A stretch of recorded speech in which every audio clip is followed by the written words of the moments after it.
Hello, my friends. Hello, Pearl and MNC, the closer green ninja, Gisley, and Olivia Jose. Hello, District Cancun and Dolly Joel. Hello, everyone. Hello, everyone.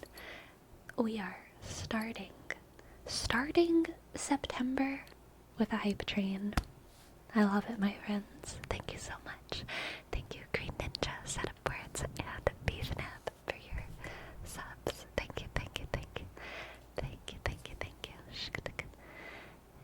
G, click, R, sk, E, E, N, click, N, I, dot, N, sk, J, click, A, sk, N, sk, Green Ninja, Green Ninja, Green Ninja, Green Ninja, and Set Up Words, S, E, T, O, sk, up, click, W, O, sk, R, D, S,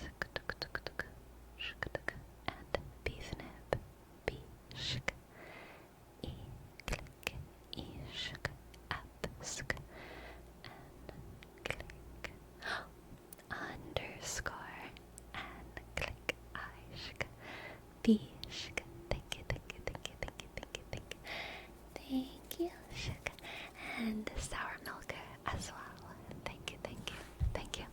We got beef nibs and sour milk. Sounds like a balanced breakfast, my friends. Shk. S, O, shk, U, click, R, shk, M, click, click, I, dot, L, K, shk, shk, E, R, shk, shk, shk, and Jerome as well. Thank you, Jerome. Thank you. Thank you, Jerome. Shk,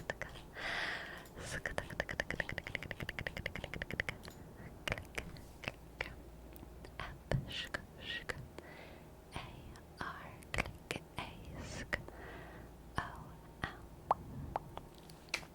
Thank you, my friends. Thank you. How have y'all been? What's been up? How was your weekend? How was your week? Have you had any revelations? Have you read any new books? Have you discovered any new YouTubers? Have you fallen into a Wikipedia wormhole? Have you, what's the funniest meme you saw? What apples are good where you are right now? How's your mom? You know, what's up? Distractagon, thank you for gifting us up to mildly anxious raccoon. Thank you, thank you, thank you. M, click, I, dot, L, D, shk, Y, shk, A, sk, N, click, X, I, dot, O, U, shk, S, R, shk, shk, A, sk, C, C, O, click, and sk. Thank you, thank you, thank you. Thank you, thank you. Sleepy, how's your week been? My week has been fantastic. Fantastic. Such a good little brain loading time. Lots of beautiful traveling. Gorgeous. And lots of good family time and, you know, all the good stuff. Lots of good food. Where did you go? I have been to Canada. It was my first time out of the country, my friends. I went to the old CA and it was beautiful. It was beautiful. It was very warm, considering it was Canada. What was the best part of Canada? So you're joking right now because you're saying the meese, but you know what it was? It was the deer, okay? The deer. The deer are insane in Canada. They don't care. The deer in Canada are like the squirrels on the LSU college campus. You can get right next to them and they don't care. And they're in your yard and they're eating your bushes and they don't care. They don't run away. They don't run away because I guess no one's hunting them or something. I think that there's some places in the US like this as well, but they're not the places that I come from, so I'm very unfamiliar with that kind of deer civilization, in the deer civilizations that I've brushed against, the deer run away when they sense humans, but the deer in Canada are just chill. Like, there was a deer just like laying in the middle of a park, and people were around it taking pictures, and it was just like chilling in a busy park. Amazing. Did you get the syrup? I actually did have maple syrup with pancakes one morning, and it was amazing. So good. But I will also admit I'm a little bit spoiled, and I usually use maple syrup anyway. It's not like the most authentic Canadian maple syrup, but like, because I don't eat pancakes or waffles super often, I do usually have maple syrup with them whenever I do partake. So, yeah, that's that.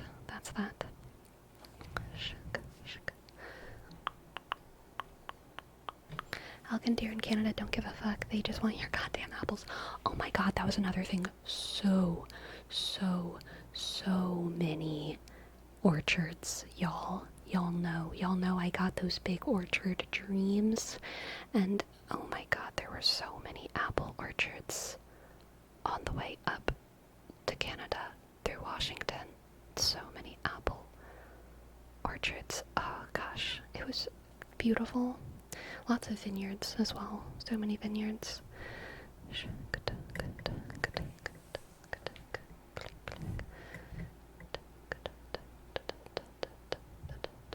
Oh, Green Ninja. We have a Green Ninja dono. Thank you for the reminder.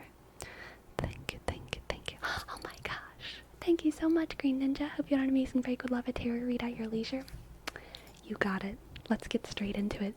It's been a week since I've given a tarot read, so my, that's not a good sound. My psychic senses should be fully recharged. And I am ready. I am ready to see what the cards have for you, Green Ninja. I am curious. I'm curious to see what the divines will reveal. Oh, meow. The cat says meow. Let's use Anima Mundi and Woodland Wardens.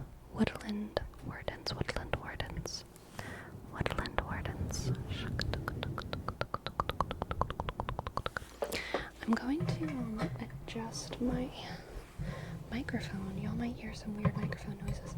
I want to move my microphone this way because right now my thing is annoyingly in between my eyes and chat, and it's making me want to position myself out of center in order to read. This is better. Sightlines are fixed. Alright. Hello, girl. What do the cards have for Green Ninja? You're so backed up with psychic power you can microwave someone with your mind. It's probably true. They say if we actually used the other 80% of our brains, we could be microwaving people with our minds. And not just people, but also food. We wouldn't need microwaves if we could use the other 80% of our brains.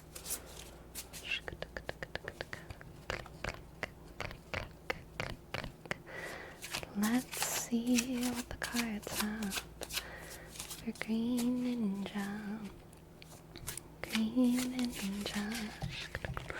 Oof, almost dropped my cards. Out of practice. First, for you, we have the Page of Cups, the Nine of Pentacles, very good, very auspicious. Page of Cups, Nine of Pentacles, and the Devil. Okay, I know exactly what this is. Green Ninja, you are going to receive good news about yourself, and you're, not gonna want to trust it, if that makes sense. It's imposter syndrome. I'm getting, or something like imposter syndrome. But basically, you are going to get some kind of external approval, some sort of validation, positive validation of who you are, and your instinctive immediate response is going to be like, heck yeah, that feels awesome, that feels great, oh my god, I'm starting to love myself in this moment, oh my goodness, I'm amazing. But then immediately that like darned higher level of consciousness is going to be like, don't kid yourself. You tricked them into thinking you were cool, didn't you? They don't see what's in your trash. They didn't see the first edit of that paper. They didn't know how shitty your draft was. They don't know. They don't know how unworthy you are. Imposter syndrome moment, alright? It's my internal dialogue to a T. Yeah, okay. Next we have the Three of Swords. The Magician. Oh, this is the suffering artist. Oh my god. This is the suffering artist. This is suffering that begets beauty. Oh, interesting. And then followed by the 10 of Cups. Okay, Gracie, what do you think that means? Do you have an interpretation? Maybe? Okay, so I don't know yet how this is related to the first part of the reading. Maybe the third part of the reading will clear up the relationship between the first and second part here. But I think that you know how to transmute suffering into beauty. This is actually, maybe I already kind of see it. I think you operate on multiple levels of like self-perception and self-argumentation. If that makes sense, you're constantly reinterpreting your own interpretation of reality, right? So the first part of the reading is someone complimenting you, you feeling good, and then you kind of criticizing that in a meta way and feeling bad about yourself because of imposter syndrome. That's like a higher level of self-criticism, right? In the second part of the reading, you're doing the same thing.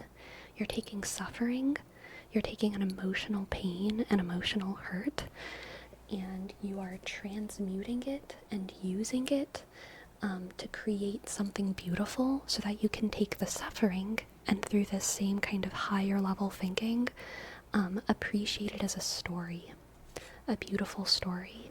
And whenever you can see your life as this beautiful story, you can like horseshoe yourself around to enjoying your suffering. So in a weird way, this reading so far is about you not being able to enjoy your success and being able to enjoy your suffering, which is very, very Christian of you. Very Christian. God bless. God bless you, Green Ninja. Okay, let's get another 3 cards. We have the Emperor, the Emperor, the Emperor, the Emperor, the 9 of Wands, the Emperor, the 9 of Wands, and Judgment. Okay.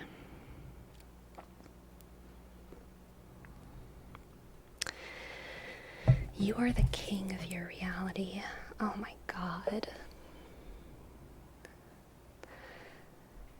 The Emperor is a tree. It is Pax Nostrum. Sorry, that was my cat making a loud noise. You are the king of your reality. And this is like a frustrating thing for humans. No other animals like have this level of cognition. And it is such a blessing. But with great power comes great responsibility, and that's what this reading is about. We have an amazing power over how we decide to interpret reality.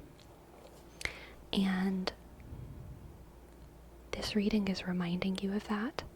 You decide how you interpret reality. You decide whether your suffering is good or your success is bad. You decide those things. It's not about what's objectively fair in the world. It's about how you decide to interpret kind of your place in the world and what you deserve, and whether or not you should get what you deserve or whether you should get what you don't deserve, because none of us deserve anything.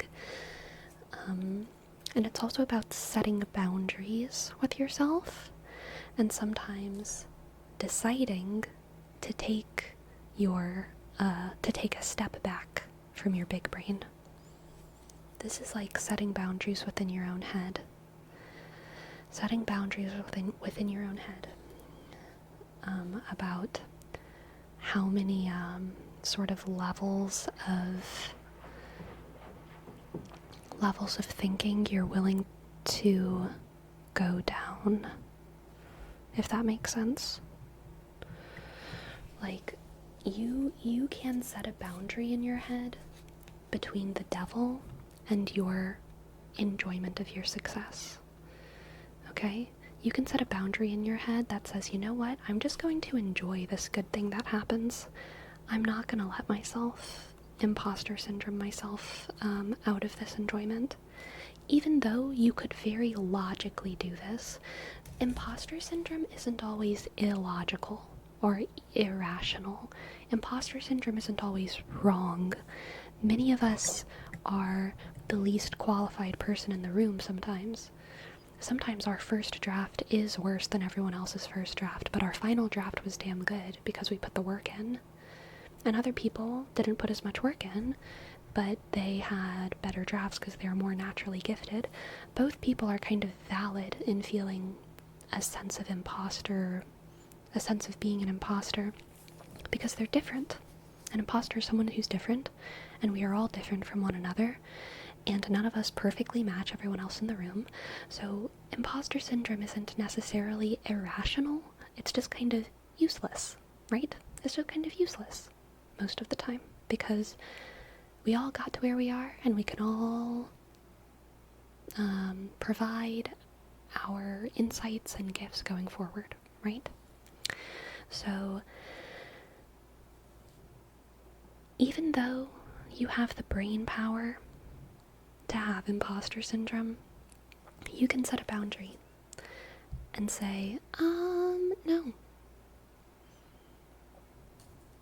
Not today. Not today, brain. Today I'm enjoying my success. Today I am feeling how awesome I am. And I'm not doing that out of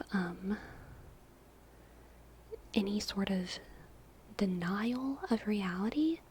It's just setting a boundary between me and useless thoughts. Useless thoughts of imposter syndrome.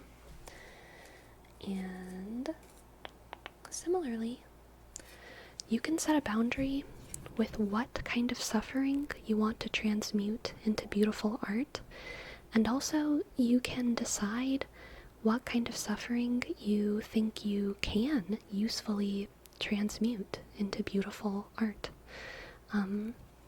You can walk that line in whatever way makes sense for you, and no one can tell you where that line is. There's no art that you're not allowed to make, because if it's your story and if it comes from your own, suffering in this case, no one can tell you you're not allowed to make art about the war that you lived through, the starvation that you went through, the addiction that you went through, the abuse that you went through, whatever it was, no one can tell you that you making that art is wrong. Only you can decide what art is useful for you to make. I have a big birthday coming in November, and I've been thinking about doing a self-portrait to deal with it. Wow. So the transmuting suffering into beauty is right on the money, but I've been arguing with myself about thinking about it might just be stupid and vain, but my sister said I should do it. Oh my god. It's your freaking birthday. Be vain. Be vain. You've survived this long. You've survived this long, okay? Go for it. Go for it. That's such a beautiful relevance to this reading. That really does tie it all together. That's crazy. That's amazing. Peter, thank you for your sub. Thank you for your sub. Peter, Bishk. E-D, click, E-shk. R-sk. G, click. 1, 3, shk. 7. And Corby. K, click. 0, R, shk. B, click. Y, click. B, K, shk. D, shk. C. Thank you. Alright, now let's do one oracle card to get a last bit of flavor for this reading for Green Ninja. I love this card. I love this card so much. Shk.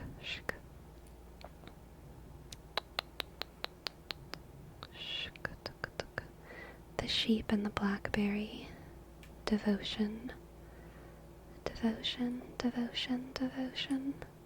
I think devotion is one of my favorite, I guess, spiritual principles. I don't know if it's called a principle. I'm not sure what the correct categorization for devotion is. I'll just call it a concept.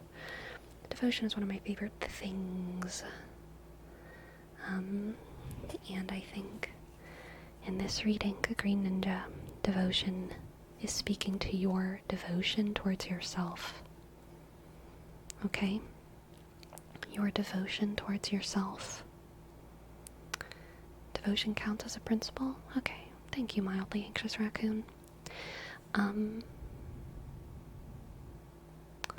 really like the idea of devotion towards oneself. It kind of brings you back to, it's kind of similar to saying, like, you are a temple, and it's different from something like self-respect or self-aggrandizing or self-judgment or self-criticism, but it can include all of those things, but only to the degree that they're done in a way that's properly earned. Devotion towards yourself means serving yourself in like a balanced way, you know, in a very balanced way. And I think that you've earned some self-service, okay? It's a big birthday. It's a big birthday. Do we not decorate temples lavishly for big birthdays? You know? Important, like, holidays and stuff. I'm talking about Christmas right now. I'm talking about decorating churches for Christmas, okay? Yeah, we can go really metaphorical here, right? The church is the body of Christ. Do we not put up lights around the church for Christmas?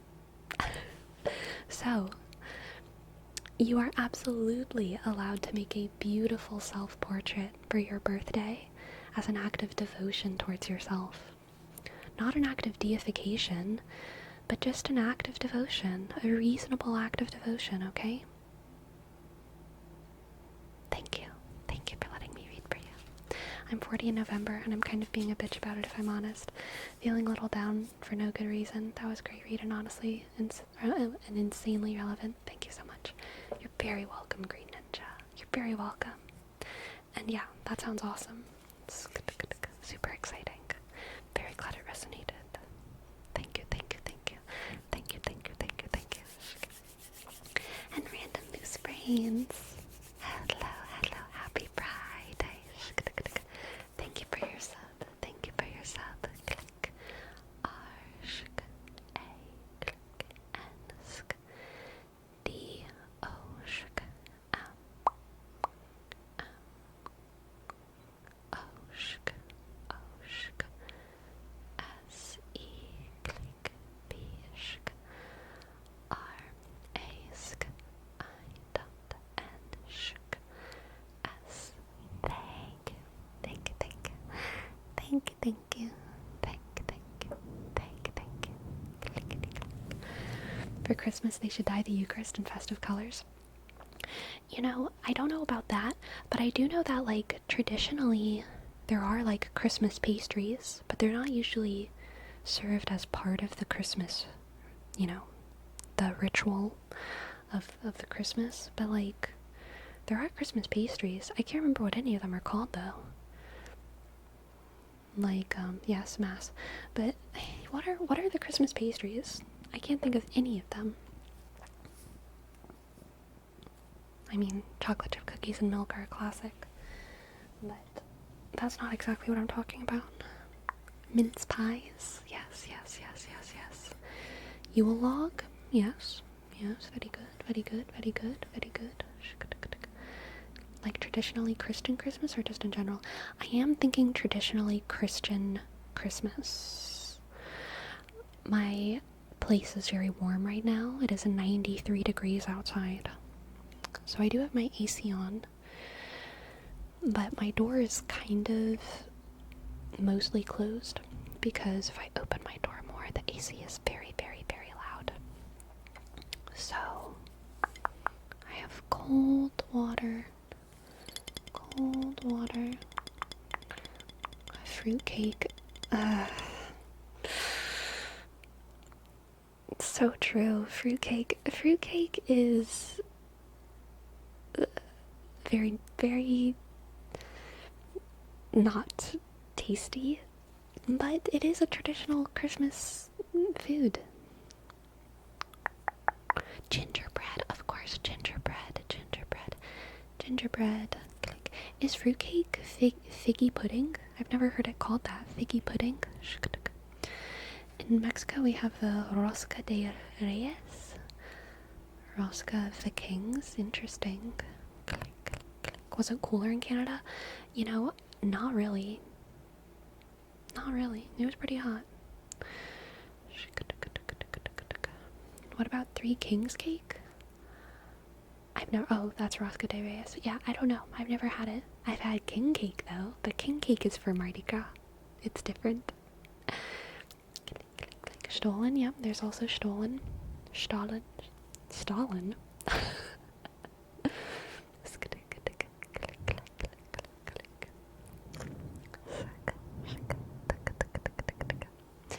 So, speaking of Stalin, I never knew that Poland was communist, which makes me feel like an idiot, because I feel like I was supposed to know that. I feel like I was supposed to know that Poland was communist, and I didn't know that until like 2 days ago, when I read a YouTube comment where someone was like, "My parents suffered through Polish communism." I can't even remember what they were referencing, what the YouTube video was about. And I was like, oh my god, Poland was communist. And so then I like went down a Perplexity AI wormhole about what communism was like in Poland. And I read about the Catholic involvement in Polish, or against Polish communism. It was wild little wormhole. There's also this little Oreo balls you can make. Yes, so true. It's been bad apparently. Yeah. I would say it was, it seems like most people agree it was bad. Seems like the basic opinion is that it was bad. But, yeah, Perplexity did also note that some of the older generations feel a sense of nostalgia for the camaraderie experienced amongst the people who suffered under communism. which reminds me of one of the ways that I like to defend monarchy. I'm not a monarchist. Calm down. I know. All of y'all are so surprised to hear anyone defend monarchism. But one of the good things about monarchy is that it unites everyone. There's no parties. So like usually everyone agrees on hating the king or liking the king / queen, royal, whatever. Of course there's exceptions, but like one of the really cool things about communism is that it unites the people. And I think that tends to be true of any like bad regime, like really bad regime. And I think that is a chord that was struck with a lot of the early communist experiments in Europe, which went badly. They went badly. Same with dictatorship. Yep, I would say broadly speaking, the same with dictatorship. It really does a good job of uniting the people, even as they suffer. And a successful government, a successful economic system, even in a very funny way, tends to not unify people, because people have more interests than their basic needs. And whenever you're in like a really, really bad situation on like a societal level, everyone wants food, water, safety, comfort, housing. Like everyone wants the same thing, and when everyone is having a very hard time securing those things, it brings people together. But in in systems that actually kind of secure those basic needs for either some people or most people, people start having like very different set of interests, which divides people, because you end up with a society of people who want different things, and that's how that works. It's funny how we just fuck ourselves over because of our crazy little brains. We can't be happy. Truly. We truly can't.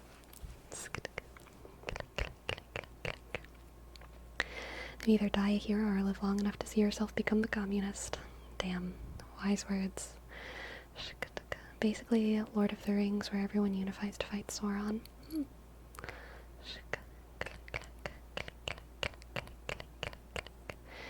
Aren't there people that like the British monarchy, though? The British monarchy isn't a real monarchy. Let's be real. They're just like they're a royal family, but the system is a parliamentary system. It's not a monarchy.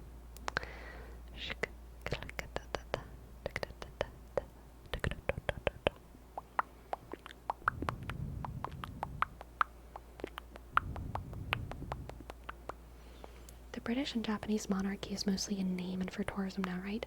From what I understand, yes. I think there are still some countries that have an actual monarchy, but there's not many.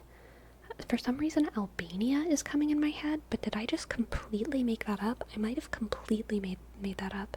Is Albania a monarchy? I don't even know where Albania is, but that's in my head. Why is that in my head? I don't know what I don't even know.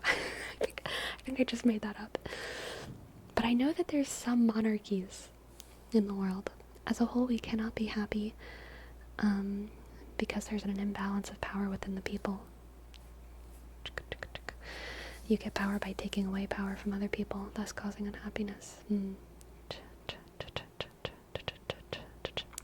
Liechtenstein?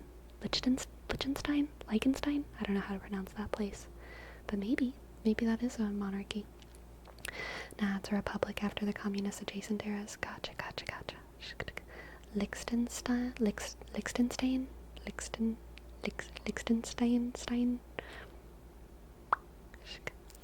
Communism is a magic pony. The idea is good, but the application of the idea, well, I think broadly speaking, I agree with you. I think the principles of communism work really, really great on a family level, and sometimes on like sometimes on a very, very local level, when its terms are agreed upon enthusiastically by everyone. Communism is easy when everyone genuinely cares about every other individual. If you care about every individual within your communist system, communism is easy and it's natural. It's, you know, you're sitting with your friends at lunch and someone forgot their lunch because they're an idiot. They like, so you give them their food, so you give them your food. It's like, duh, of course. Communism works really, really well. Like, or I shouldn't say communism, the principles of communism work really, really well on a family level, on a local level, on an interpersonal level. And whether or not that can be, or the broader you try to enforce communism, the less natural it becomes. That is certainly true. And because it's less natural, you know, it gets harder, much harder for it to be healthy and enjoyable.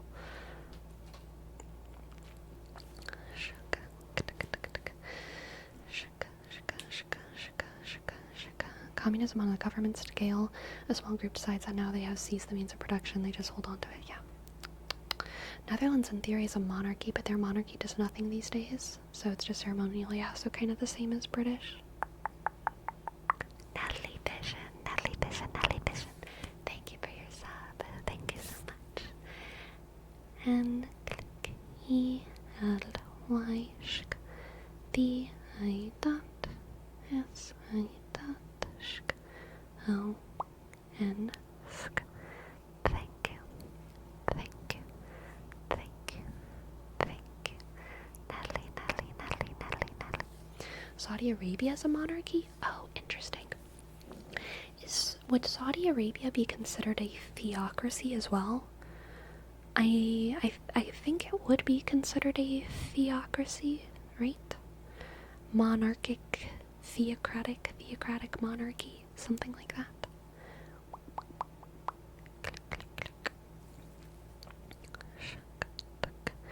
Spain also has a monarchy, but I think it's the same as the UK. Gotcha. Everyone's eyes are on Keir Starmer? I don't know what that means. Not the king that says all you need to know about this country being a monarchy. Human behavior is the issue with the idea of communism. I think there's many issues with communism. I also think there's many issues with capitalism.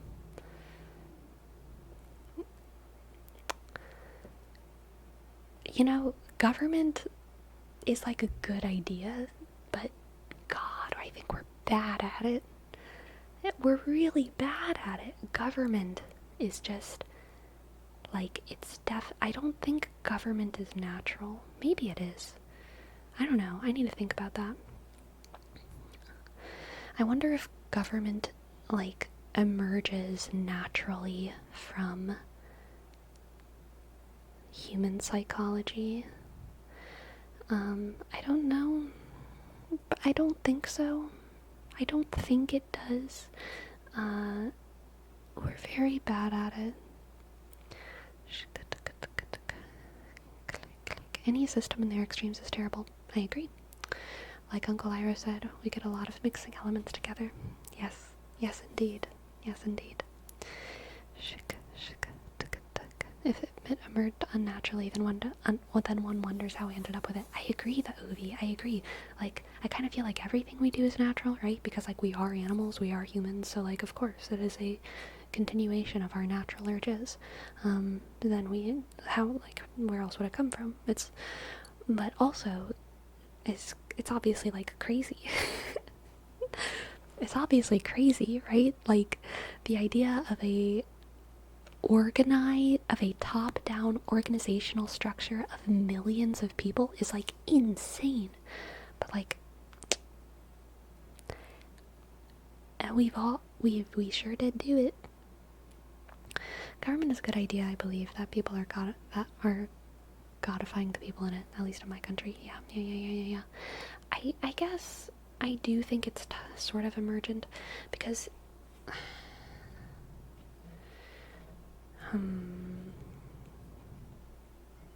this would I don't know. Don't hold me to anything that I'm saying here, because I'm gonna change my mind on all of this. I'm sure. I'm thinking through things in the moment. But like, I think that having the urge, I think that authority is natural. Both humans taking authority and humans collectively putting authority on someone else.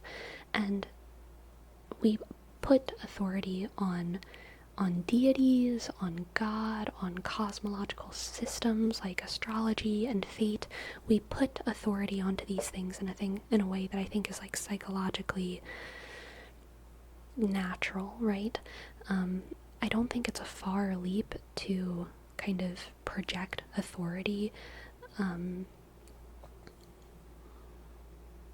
in a way that creates government, or necessitates sort of the creation of government, right? Once you have the means and you have ambitious people, and like, of course, I guess, yeah, government is natural. But I do feel like we're bad at it. Like, we're definitely still figuring it out. Like, this whole large-scale civilization thing. It's a very new part of humanity. Oh my god. I am taking a break from video games. I decided this 2 days ago while I was on my trip.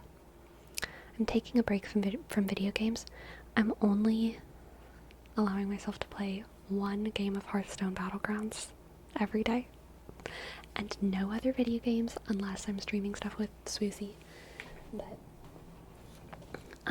I was rereading Ishmael, and I love Ishmael. It's one of my favorite books. It does argue, I think, for sort of primitivism, and even though I really like it, I know that I don't like necessarily agree with everything that it says, and so I put on my reading list for myself The Martyrdom of Man, which is a book written in the 1800s, and it's oftentimes thought of as a sort of secularist manifesto, modernist manifesto, a very early example of like techno-futurism, I would say. So it's kind of the opposite of Ishmael in lots of ways. And that book should come in the mail on Sunday, so I want to read that. And Olivia in the chat sent me some books in the mail, and one of them is in my room right now, and I can't think of the name of it, but it's the one that talks about the porous self. I'm so sorry I can't think of the name of it, but I'm really excited to read that book. And I think Aunt Olivia also sent this book. It was in a separate package in the mail, but I'm just assuming that it was part of the same order. I don't know, Amazon is weird sometimes, but maybe you didn't send this, Aunt Olivia. A Secular Age, thank you, Aunt Olivia. Maybe you didn't send this one, and it was just from someone who wanted to be anonymous. I'm not sure. Yes, this is from you? Okay, cool. I started reading this one today, Primates and Philosophers, which is about morality, human morality, kind of in the context of evolution and evolutionary psychology, talking about the morality of other animals and how human morality is a continuation or isn't a continuation. So I have a lot of books on my reading list about sort of the moral nature of man, and how it connects to our past, to our future, to our human history, and also to our pre-human ancestors and perhaps our post-human descendants. And many of these books contradict each other as well, I think, in their central philosophies. And I really want to try and read like a lot of these books by the end of the year. I want to read 5 books before the end of the year, from start to finish. It's a new goal, a new mini goal for me. So I have a lot to do. But I can't wait. I want to expand my personal philosophy, and by that, I of course mean that I want to confuse myself even more than I'm already confused, okay? I'm gullible as hell. I agree with whatever I'm reading because I'm just an idiot. I'm just a silly little idiot, and I'm so agreeable. Anytime I read a sentence, I'm like, yes, totally. So we'll see what happens by the end of this. We'll see what I become. I don't know if I'm gonna come out of this journey a transhumanist or an anarcho-primitivist.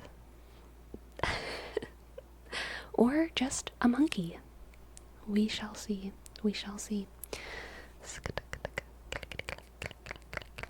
Sleepy, stop. Jordan Peterson is bad. Don't listen to him. Don't worry. Jordan Peterson didn't write any of these books, okay? I promise.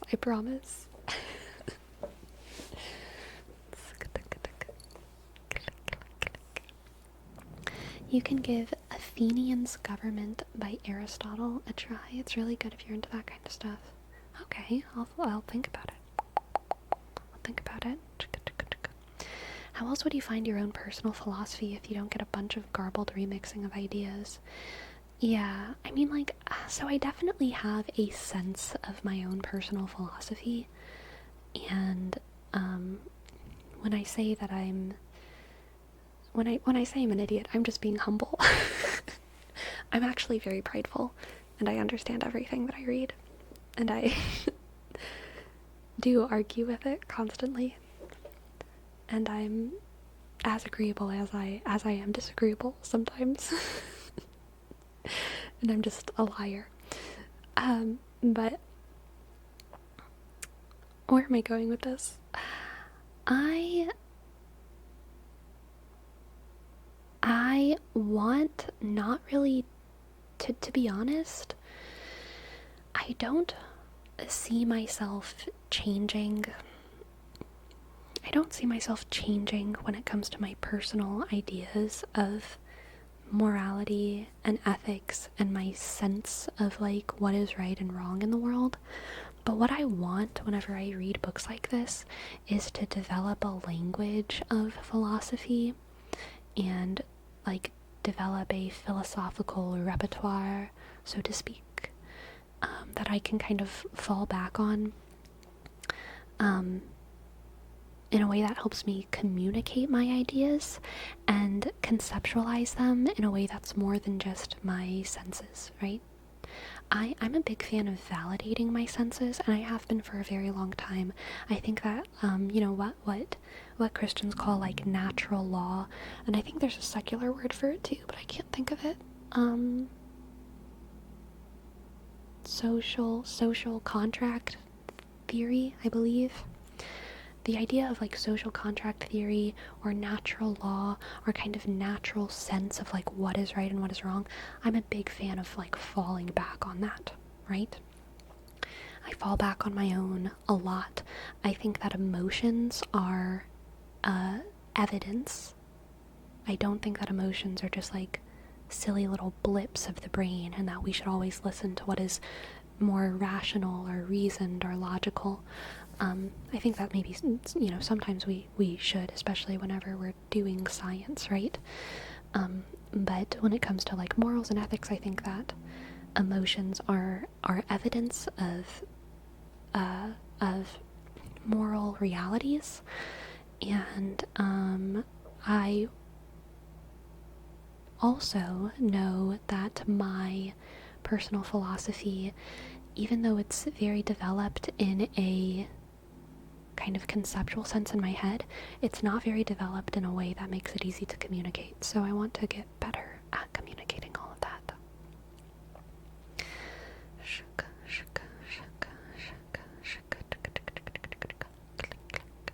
What if you disagree with your own emotions? Then you have work to do. You have work to do in your brain. Rubinho, thank you for your prime. Hello, thank you so much. Thank you for your prime. Rubinho. R, click, U, B, click, B, N-H. Oh. Thank you. Thank you. Thank you. Thank you. You mean like empathy? Yes, yes. I don't think your emotions are always right. I don't think emotions are proof of objective moral realities. I just think that emotions and empathy and feelings, however you want to say it, are evidence of objective moral realities. I think we have evolved them for natural reasons, you know? I think that morality exists in the world, you know?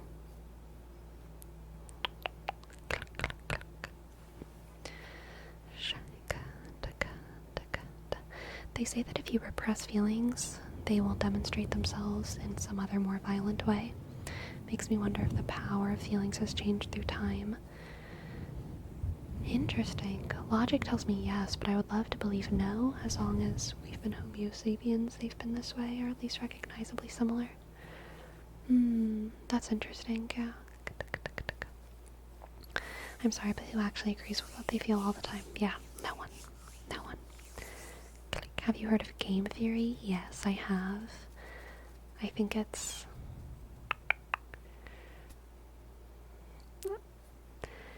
fine. I don't know. I think it's a framework to think in, but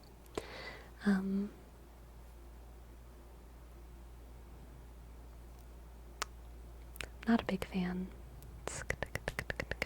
Game theory works best in games. Yeah, I agree with that.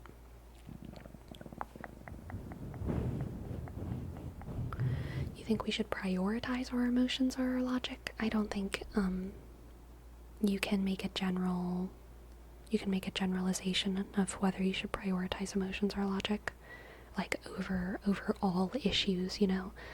I think the sciences would be a place where we should be prioritizing logic. Like, if we're trying to figure out how space works, we probably shouldn't be trusting our feelings about how the sun is in the center of the solar system and how that makes us feel. But I think if you're like, how should I propose to my how should I, whatever they called, girlfriend? How should I propose to my girlfriend? Yeah, you should probably think about your feelings rather than logic. You know what I mean? Like, there's different things, different situations. Should we be trusting our feelings about what's right and wrong, though?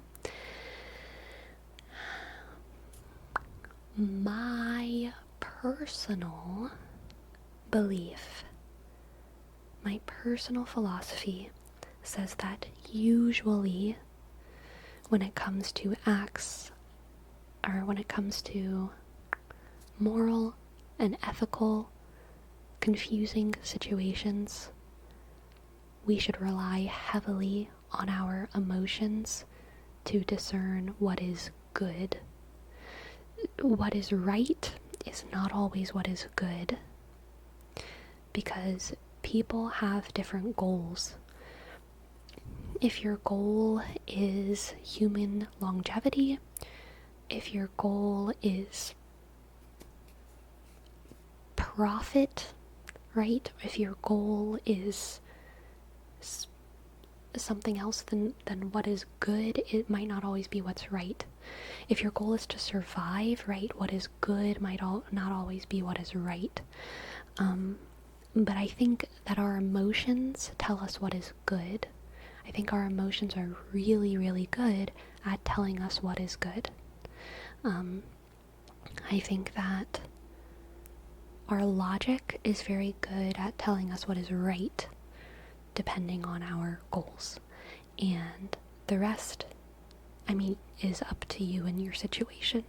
Like, sometimes it is right to do what is right and not what is good. And sometimes it is right to do what is good and not what is right. And usually they are the same, but sometimes they are different. So yeah.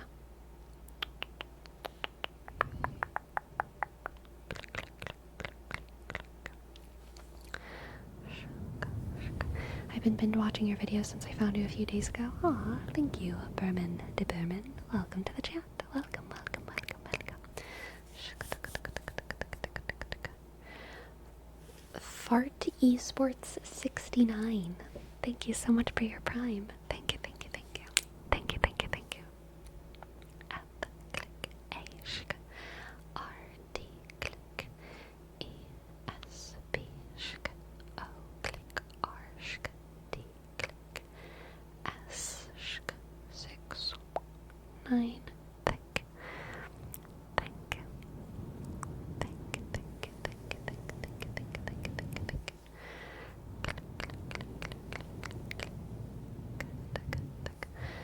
Hawkins says that a lot of us are told to disregard our emotions because that's not manly behavior. Yeah, I know, and further, a lot of people say to women that because they're more emotional and less logical, that they aren't making good arguments. I think that emotional arguments are good arguments. I think appealing to emotion is appealing to something real. I don't think that emotional arguments are always right. That's not what I'm saying. But I think that the idea that an emotional argument is a sort of argumentative fallacy is like an anti-human way of thinking. I think that emotional arguments, especially if you're talking about a moral or ethical issue, is like probably a good, it can be a very good argument to appeal to emotion. So men and women and everyone are all, unfortunately, in my opinion, dehumanized in cultures where emotion is seen as a flaw, or as a sign of weakness, or as a sign of irrationality or stupidity. Click, click, click. Pathos is like a third of the original rhetoric triangle. Right.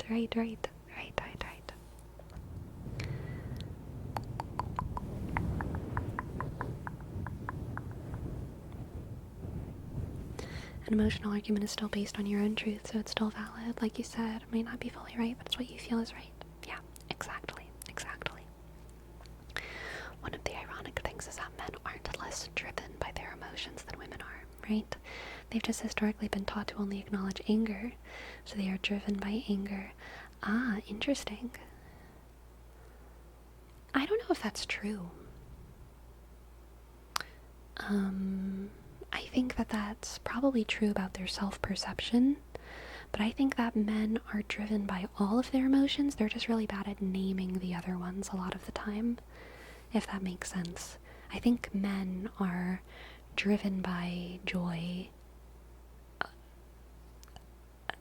in many ways. I think that men are driven by sadness, and I think that men are driven by what are other feelings? Fear. But I think that there's something called, I might be saying it wrong, but I think it's something like normative male emotional blindness or something like that.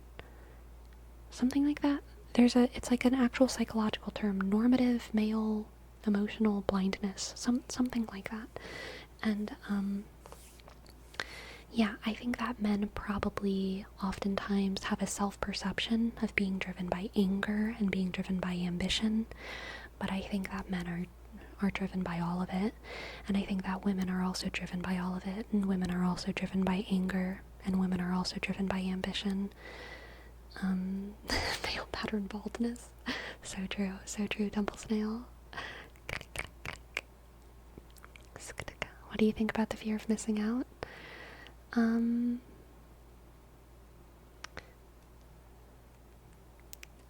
I don't have big thoughts about it. I think it's a phenomenon that certainly exists.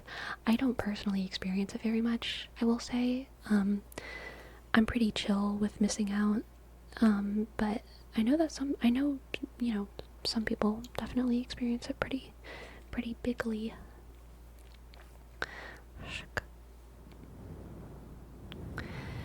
Men are driven by all the same emotions, but are only safe in expressing their more typically masculine feelings. Gosh.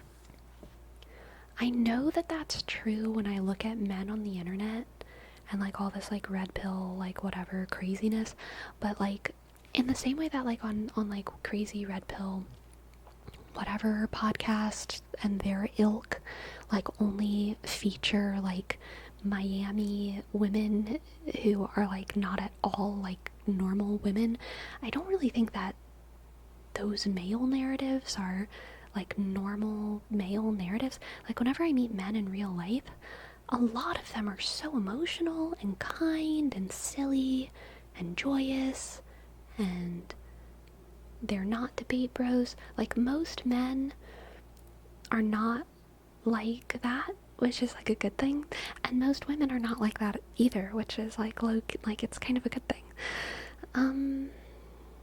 But they do on those kind of those kind of narratives. I do think that they represent an extreme that is the result of our culture. Like I don't think they are unrepresentative of cultural phenomenon or phenomena, but I don't think they are like they don't represent most people and like normal people. I've known many men who are like soft, and it's beautiful, you know.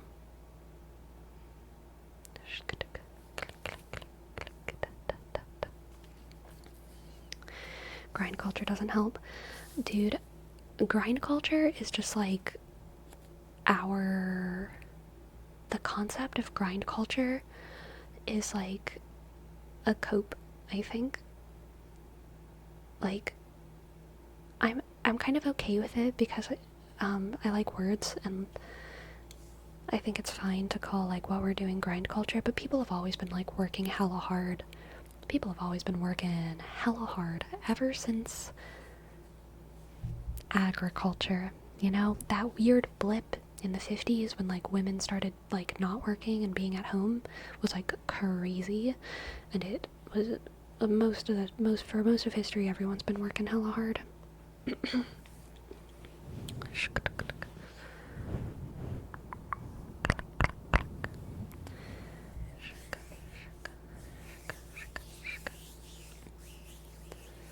But maybe it's because they trust you enough to show that softness, but it's not their regular behavior how most of the people see them. I don't think so, because I'm not talking about men I've been close with. I'm talking about like random dudes in like college and like random coworkers and like y'all and like I don't know, just like chill people who I don't know too well. You know? This whole like hyper masculine, macho, I'm only angry all the time. Like that's like a rare type of man, at least in my experience. I've definitely seen them. Yeah, but I feel like most men, like most men, if you send them like a cute cat gif, will like smile and say "aw." Like most men will. And then some men will be like, don't show me that shit. Don't send me your dumb memes while I'm researching cars. But those are like very rare. Thank God.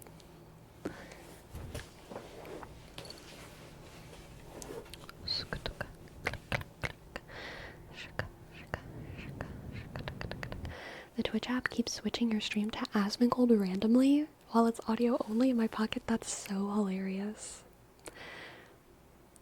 That's so funny to me. That's so funny. Snarp. Thank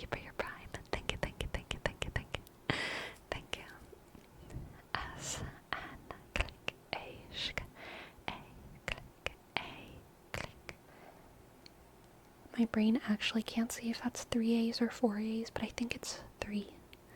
Arshk. Up. Click. Thank you. Thank you. Thank you, thank you, thank you. Thank you, thank you, thank you, thank you, thank you, thank you, thank you, thank you, thank you. Shaka, shaka, shaka. Shwa, shwa, shwa, shwa, shwa, shwa, shwa, shwa, shwa, shwa, shwa, shwa, shwa,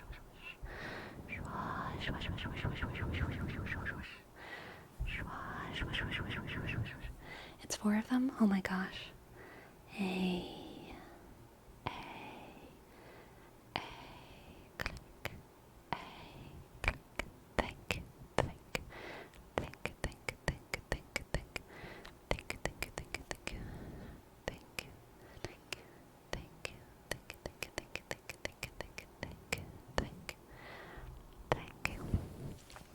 The only guys that do get aggro have anger issues in my experience, very defensive about everything. Yeah, oh my gosh, there was actually I've been a big fan of this female video essayist. Let me see if I can, I put my mouse pad in the washing machine, so I'm like using my mouse on my raw desk, and sometimes it doesn't sound good. Let me see if I can find her.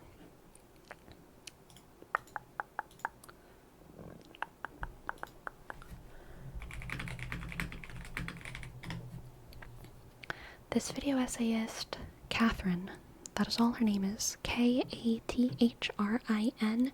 she made a video 2 weeks ago called Men Are in Pain Too, and it was so good. It was so good. I'm actually gonna link it. I oftentimes don't like it whenever women talk about the male experience, for the same reason that I don't like it when men talk about the female experience. A lot of times it feels weird to me, but I think she did it in a really good way. Men are in pain too. No, it's TOO, not 2 number. So I'm gonna, let's see. I love, Kidology. Kidology is another female video essayist who I like quite a bit. And Kidology recently made a video on male cosmetic procedures, specifically procedures to, what is the correct term for this? Enhance their male parts, okay? And the video was interesting because it talked about stuff I had never heard about, and it talked about it in detail, but I didn't like it.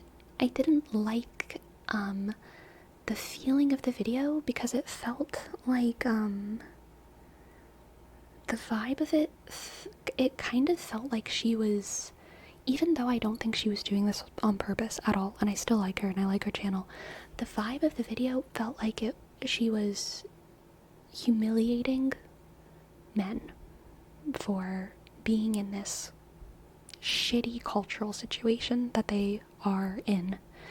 In a way, it kind of felt like she was taking them down a peg. Even though I know it wasn't like a mean or aggressive video, but it was still a sense that I got. And I think it kind of comes from, why did I feel like that?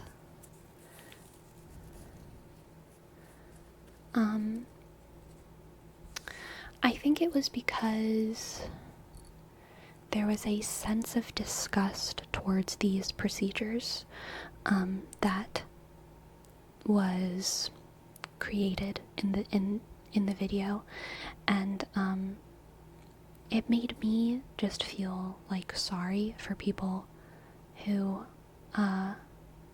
again are like pressured to have these procedures done by culture, by whatever. And because of that, I don't know, it felt like a wrongly spirited video in my head, and it's a very good example of why I don't like it whenever women talk about the male experience, broadly speaking, in this kind of setting. Because like it just feels like I'd rather hear a man talk about the male experience in the same way that I'd rather hear a woman talk about the female experience, because it's personal. It's personal, and that's important. That's an important element to it. But this person, Catherine, in this Men Are in Pain 2 video, does such a good job of keeping the focus on men and male narratives and not the female perspective of men and male narratives, if that makes sense. I think that was the issue with the kidology video, was that it felt like, you know, it kind of felt like it was her journey of discovering male enlargement procedures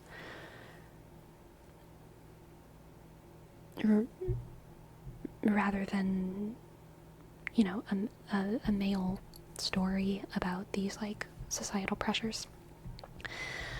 So yeah, I stan this Men Are in Pain 2 video by Catherine, and I haven't watched all of her video essays, but I've watched like 4 or 5 of them, and gosh, I love her. I love her right now. She also has a very ASMR-ish voice, so if you like long, relaxing video essays with a beautiful voice, she's very good. Do you have some key points from the video? What's the largest difference between male and female perspective on it? So, the reason that I thought of it was, what was it?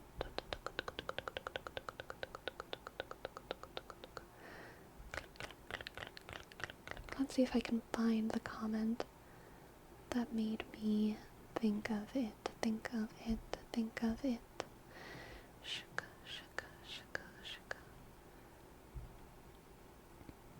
Oh, it was Taylor. Taylor said the only guys that get aggressive have anger issues in my experience over cat gifts and stuff and such. There was a quote in the video from I want to say like a sociologist, and I'm gonna slightly misquote it, but the quote was something like, let me think. The quote was something like, I used to think that male violence was a result of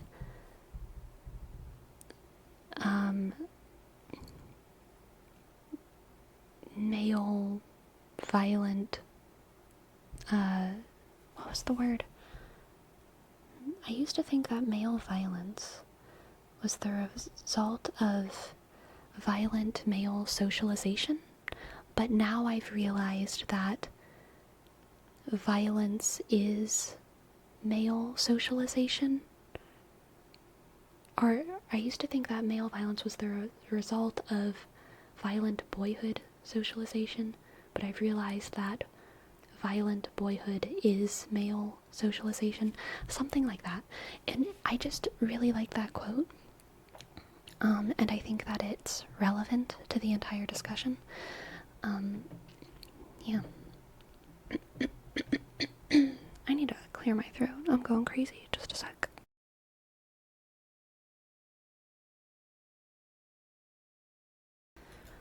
Okay, we are back.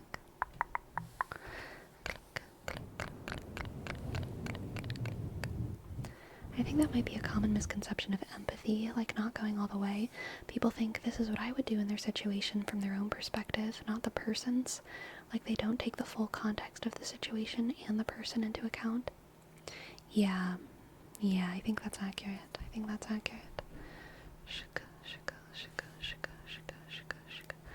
To me, kidology seems misguided, like she learned the wrong things and wholly believes them.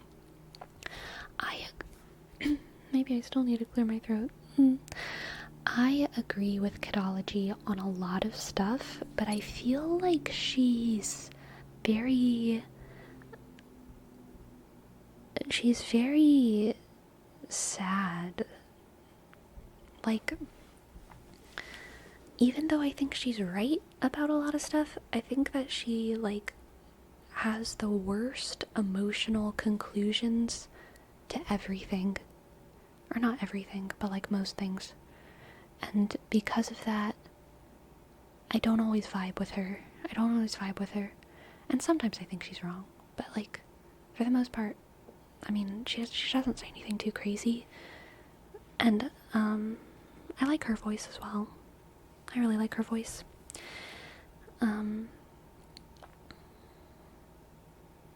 Yeah. She did strike me as a doomer, the one video I saw of hers. Yeah. Yeah. Violence is certainly an aspect of male socialization, in my opinion. At least it's taught to be an aspect of male socialization. I know, but I do think that there's, I think it's a balance thing, right? I know, we've talked about balance many times already tonight, but the solution obviously isn't for boys to stop roughhousing. That's natural and wonderful, and cats do it, and dogs do it, and monkeys do it, and it's fun. I wish I roughhoused more as a kid. I did it a little bit, but I think as much as maybe men are socialized to be violent in a way that's bad for them, I think that women are oftentimes physically repressed when we're young, right? And we're not allowed to wrestle and get dirty in ways that would maybe be natural for us. So obviously there's obviously there's a natural and positive form of kind of violent socialization, but it's also not violent. Violent isn't the right word, because wrestling with your friends isn't violent, right? It's something else. But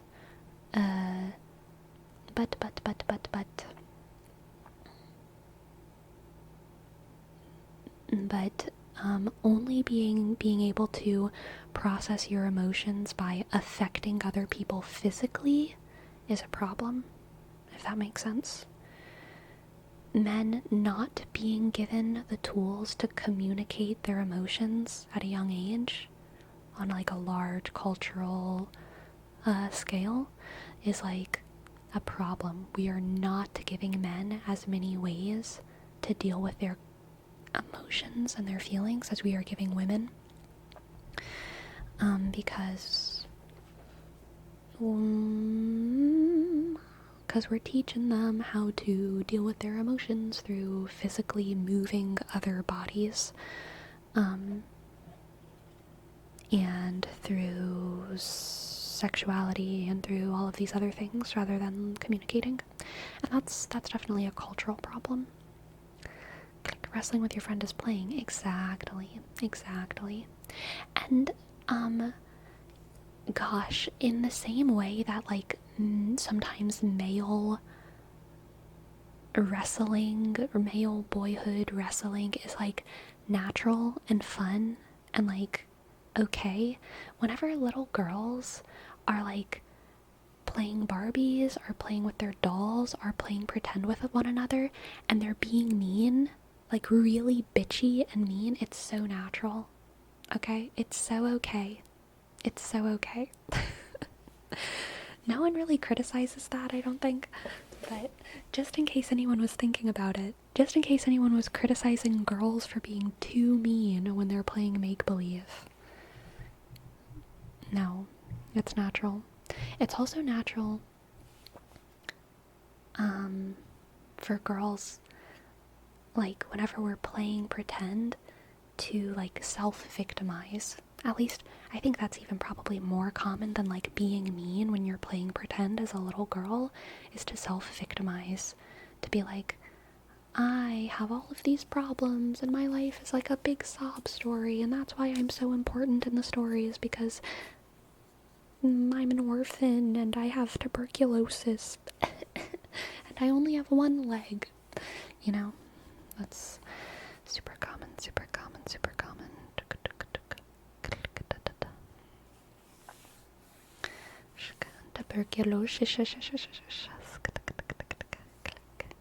I don't really understand how it works, but sometimes between guys, discussing arguments doesn't really fix stuff. But getting in an actual physical fight with them makes the issue go away after. Feels like the air is cleared.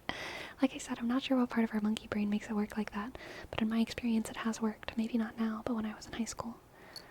That's interesting. And I want my urges to validate that. I'm not surprised by that. I'm not surprised by that at all. Like, I will say, like, just getting exhausted with people clears up differences. And I know this because of family visits. Family visits, one night you will be at the dinner table and someone will bring up politics and it'll be a shit show, right? It'll be like, oh shit, how are we all going to be in the same house together for the next week? And then the next day you all go swimming together and you all get exhausted.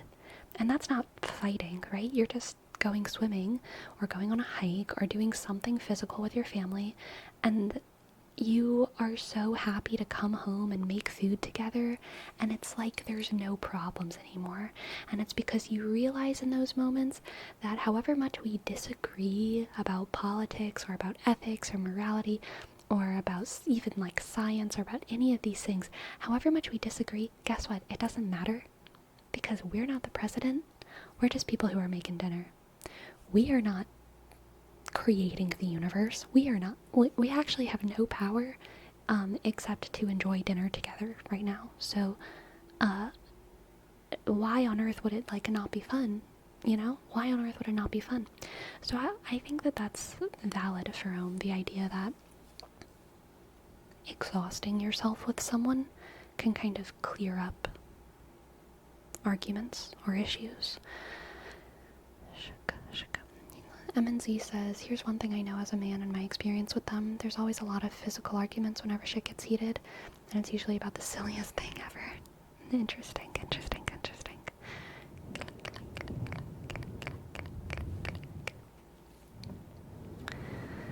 Afnero says, that's because fights aren't always to hurt someone. They're made to prove something, to prove domination in case of an argument. That's also what happens with most animals.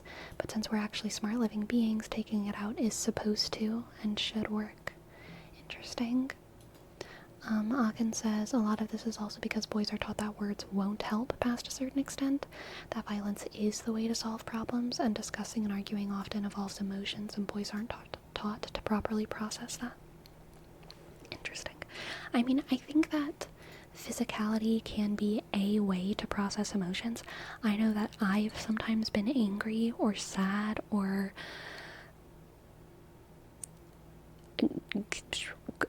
other sorts of crazy, and I go on a run and I sprint, and it helps.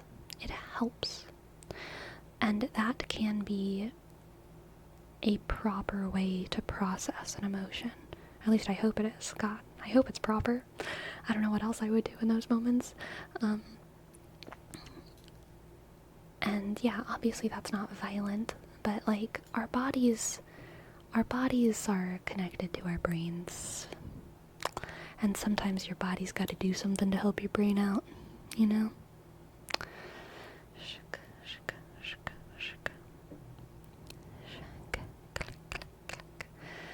Drano Drinker says, I never got how my sister and mom could scream how they wanted each other to die and then drink mimosas an hour later.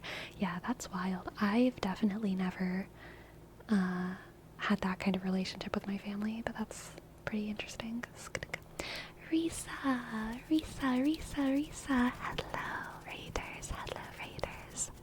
welcome in, so glad to have you, welcome. I hope that your stream was so much fun, I hope that your stream was so much fun. And if you don't know, my name is Sleepy, and I make ASMR on Twitch and YouTube, and that's basically it. We are just chatting tonight, trying to make some clickety-clackety-click ASMR noises while we chat currently about violent male socialization. Welcome in, Raiders, and hello, Risa.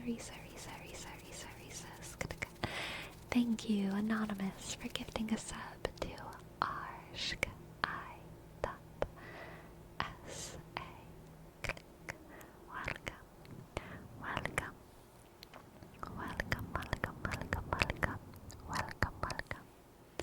So,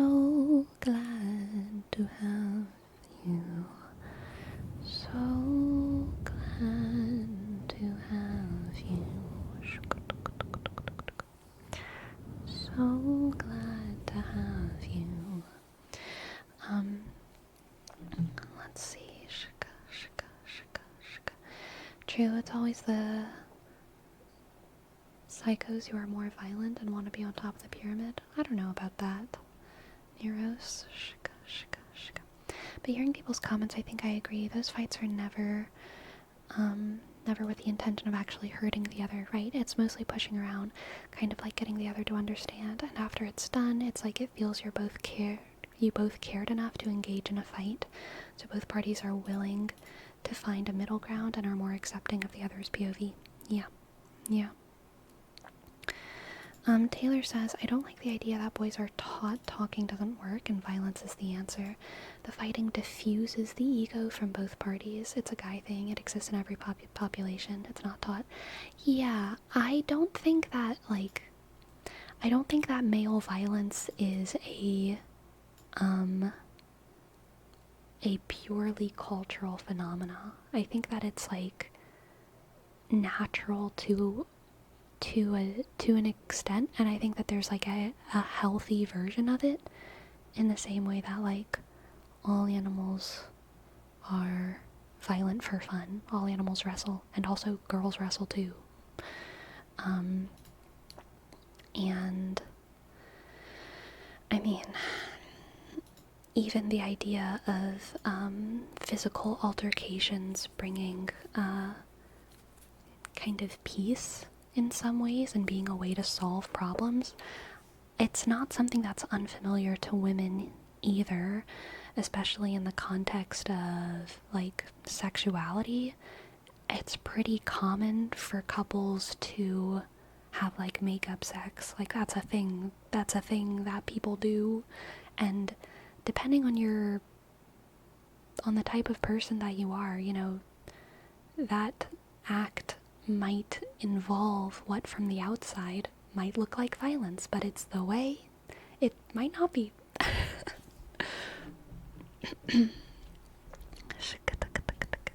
Weirdo shrub, thank you. Thank you for your sub. W, click. E, I, shk, R, sk, D, O, click. S, H, click. R, shk, U, sk, B, shk, shk, shk, shk, shk.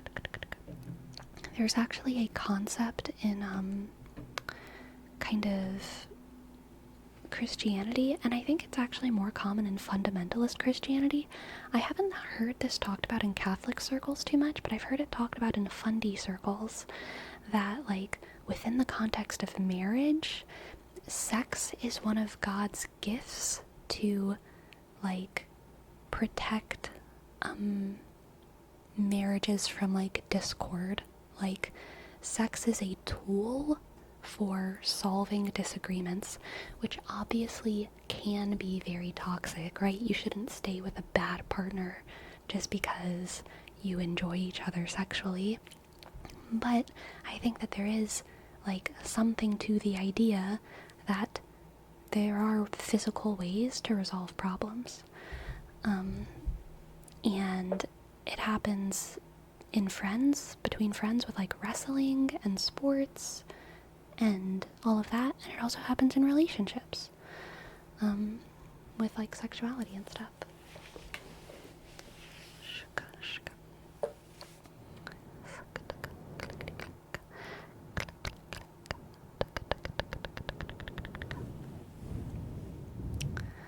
I'm sorry if this was a strange compliment, but your face is uniquely beautiful. You look like you could be a cartoon character. Aw, thank you. Avahas Plaba. Thank you.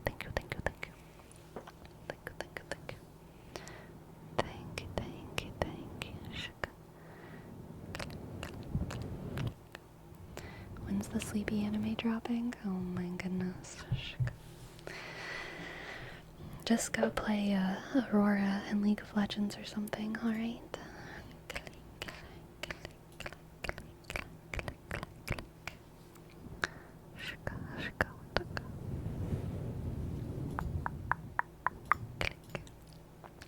Kusabimaru Shaka. You got it. Kusabimaru has redeemed a 3-card tarot read.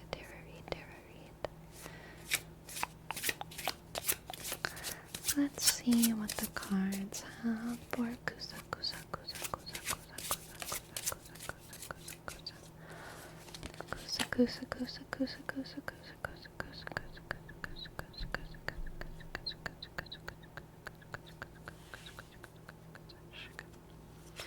We have the Four of Wands and the King of Cups and the Hermit. Interesting, Kusa. Interesting. Four of Wands, the King of Cups, and the Hermit.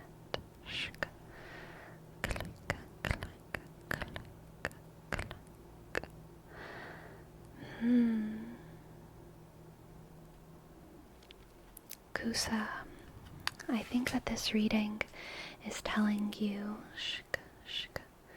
to go on an internal journey, alright? An internal journey to rediscover your love for the world. I think sometimes, ironically, being, let me say this in a way that makes sense. Distance makes the heart grow fonder. Distance makes the heart grow fonder. And sometimes that's also true for, like, the world and all of humanity. It's not always true just about, like, you know, your cousins or something. Sometimes it's true about your relationship with humanity.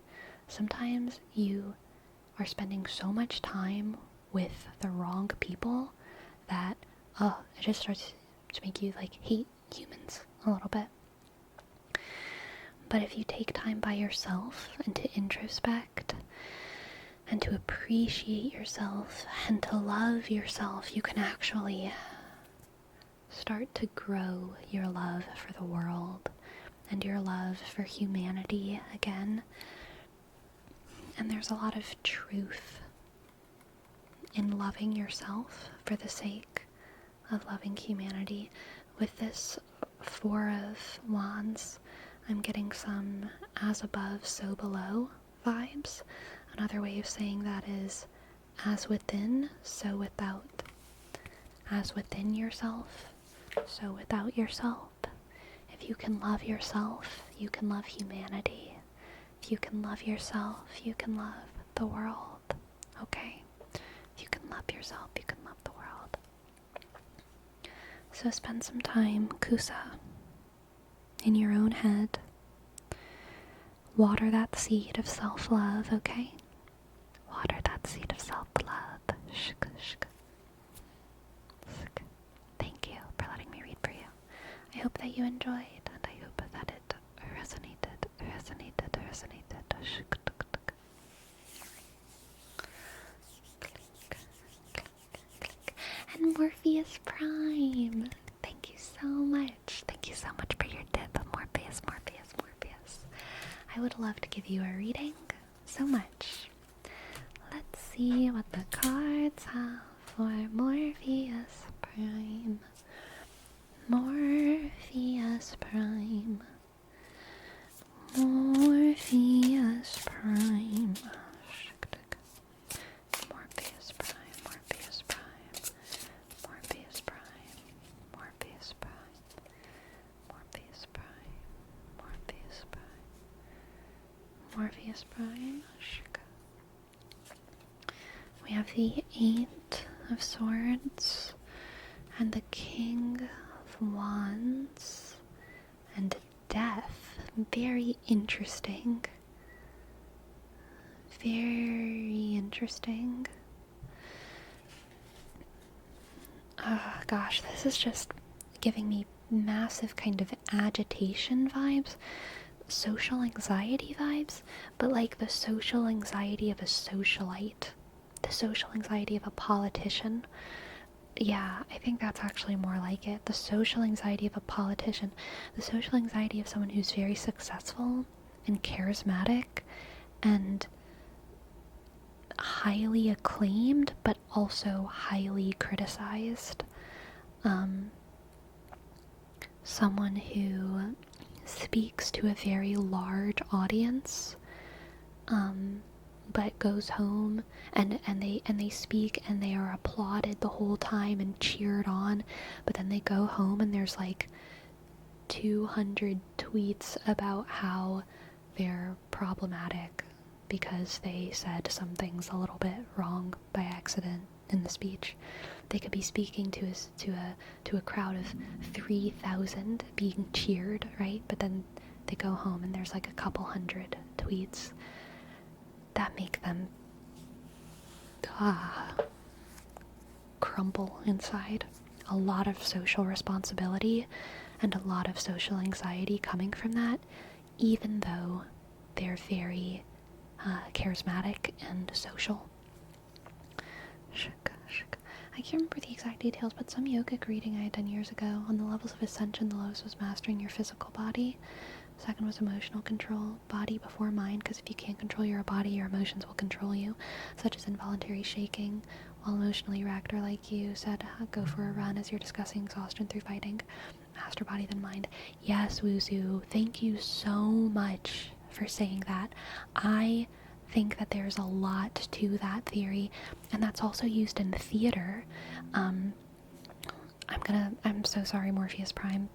I'm gonna go on such a short tangent in the middle of your reading, but that's also used in theater. You're talking about in the sense of like in real life, if you master your body, you can kind of have more of a sense of control over your emotions, and that's used in theater as well. There's a lot of sort of schools of theater that say if you physically act like you have specific emotions, then you will actually genuinely be able to manifest those emotions on stage, and that's like the right way to act within those schools of theater. You physicalize it first, and then the emotion comes. Yeah, there's definitely something to that, Wuzu. Thank you for saying it. Welcome to the chat. Okay, so yes, Morpheus Prime, a lot of, like, social anxiety, but not in a way that makes you antisocial. It's coming from a place of being pro-social, being a socialite, being in a space with lots of people. And then we have transformation, death, transformation. So I think that this reading is going to be about you, Morpheus Prime, reevaluating how you act on a public scale, reevaluating your performance, okay? And maybe transforming your performance,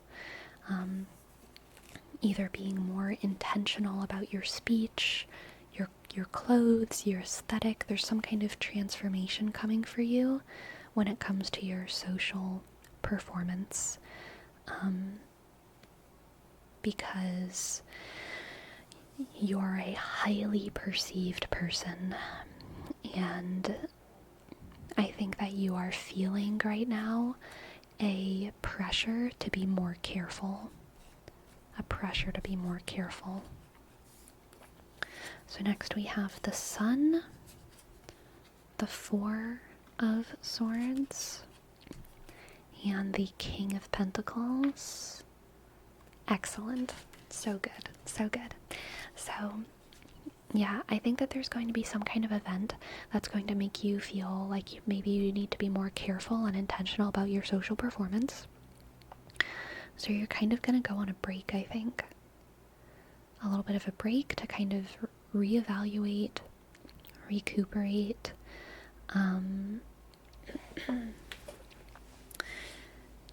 get a new wardrobe, or however you want to think about it, learn some new words, and then you will reveal yourself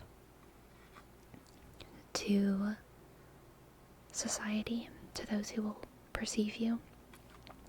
This is like, you know, the nerd having the big reveal after her makeover. This is Hermione walking down the stairs at the Yule Ball. But this is also, you know, like presidents who maybe started out as hillbillies, but then eventually they come out on stage and they look presidential. This is a carefully curated, while still being truthful, re-release of You. Re-release of You. Legally Blonde after her training arc. Exactly. So this is the transformation from the Knight of Wands to the Knight of Pentacles. The Knight of Wands, or sorry, not the Knight, the King. The King of Wands, let me think if I can see if I can think of historical or something, examples. The King of Wands is like a party king, a charismatic king. The King of Wands can still be a very good king and a very wise king, but they're more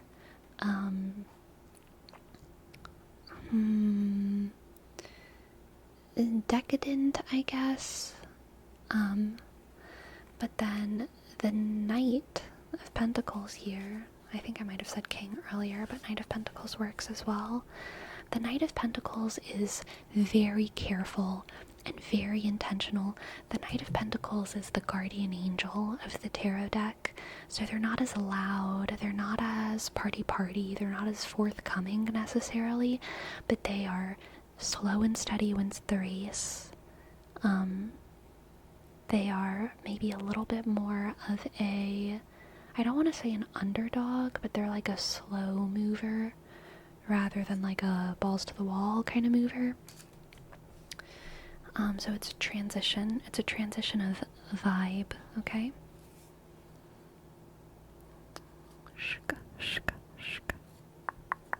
Next we have the Ace of Swords.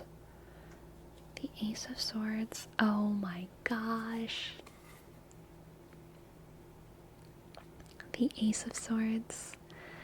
The King of Swords.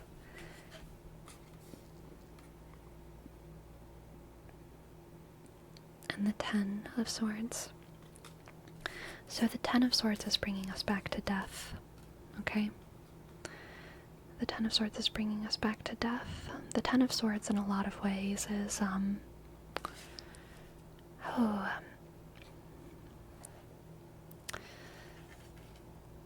lot of what people think the Death card is more like what the Ten of Swords is.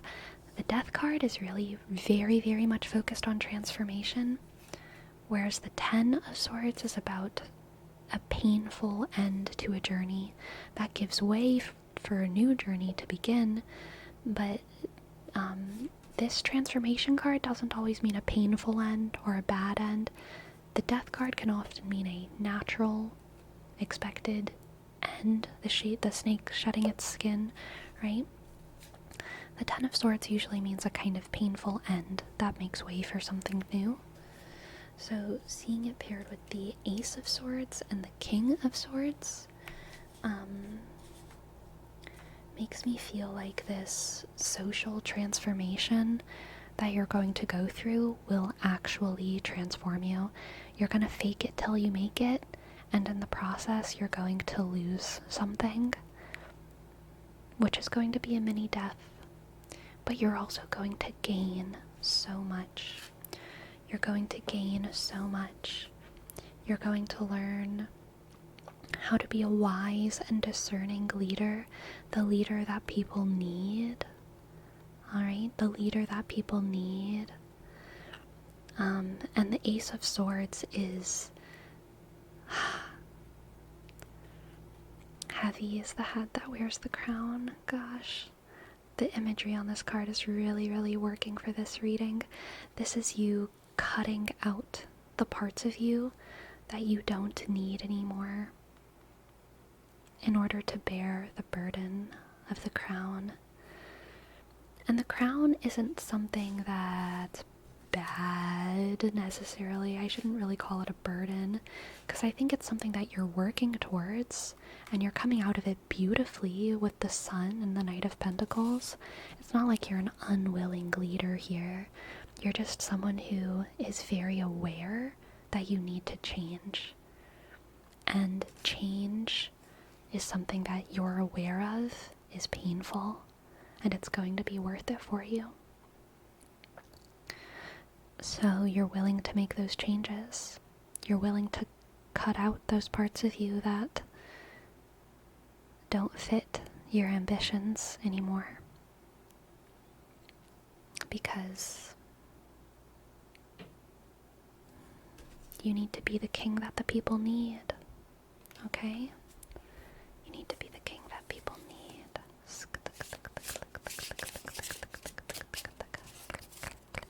I'm gonna get an oracle card for you as well. The owl and the hop. Wisdom. Wisdom, wisdom, wisdom. Wisdom, very swords, this wisdom. The King of Swords is the most wise king of the deck, so these two definitely go together here. Gaining wisdom is oftentimes curating your personal philosophy, a careful curation. I shouldn't say that, a careful pruning of your philosophy. A lot of times wisdom is not the journey of adding things in your brain, it's the journey of cutting things off. Carefully pruning yourself. Alright?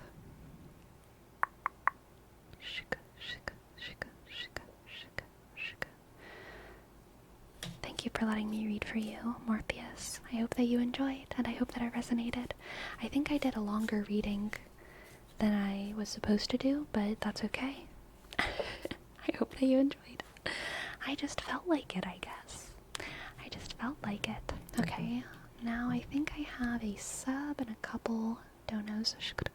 Amiri Berry, thank you for your prime. Thank you so much. Thank you, thank you, thank you, thank you. A click shk. I dot. R I dot. B I dot. R shk. I dot. Thank you. Thank you very much. Thank you very much.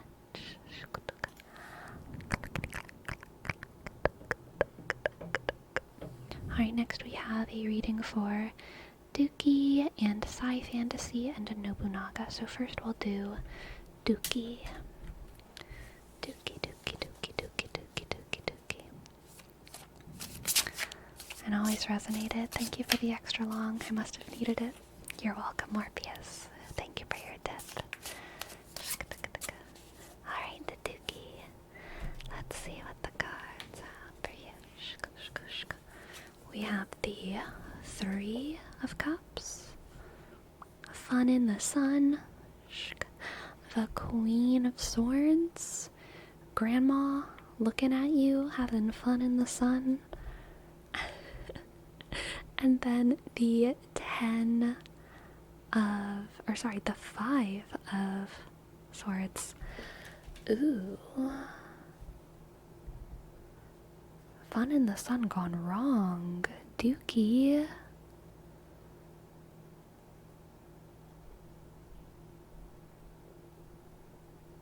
Fun in the Sun gone wrong.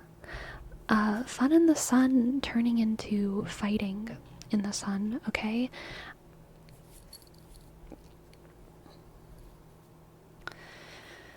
Oh gosh. I think the Queen of Swords here is extremely careful social navigation that you must do, okay?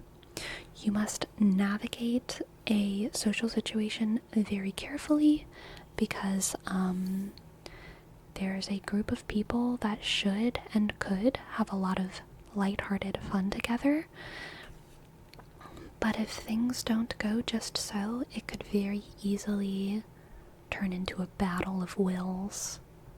Okay? Yeah, male socialization in the sun. So true, Taylor. We don't want this to be a battle of wills, okay? We want this to be fun in the sun. So let's see what the Oracle has. Interesting. We have the cat and lavender. Independence.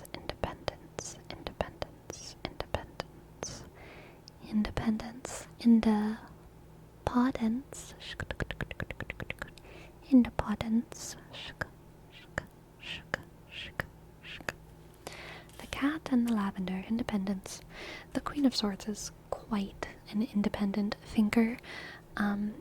Honestly, the cat vibe in general is very Queen of Swords.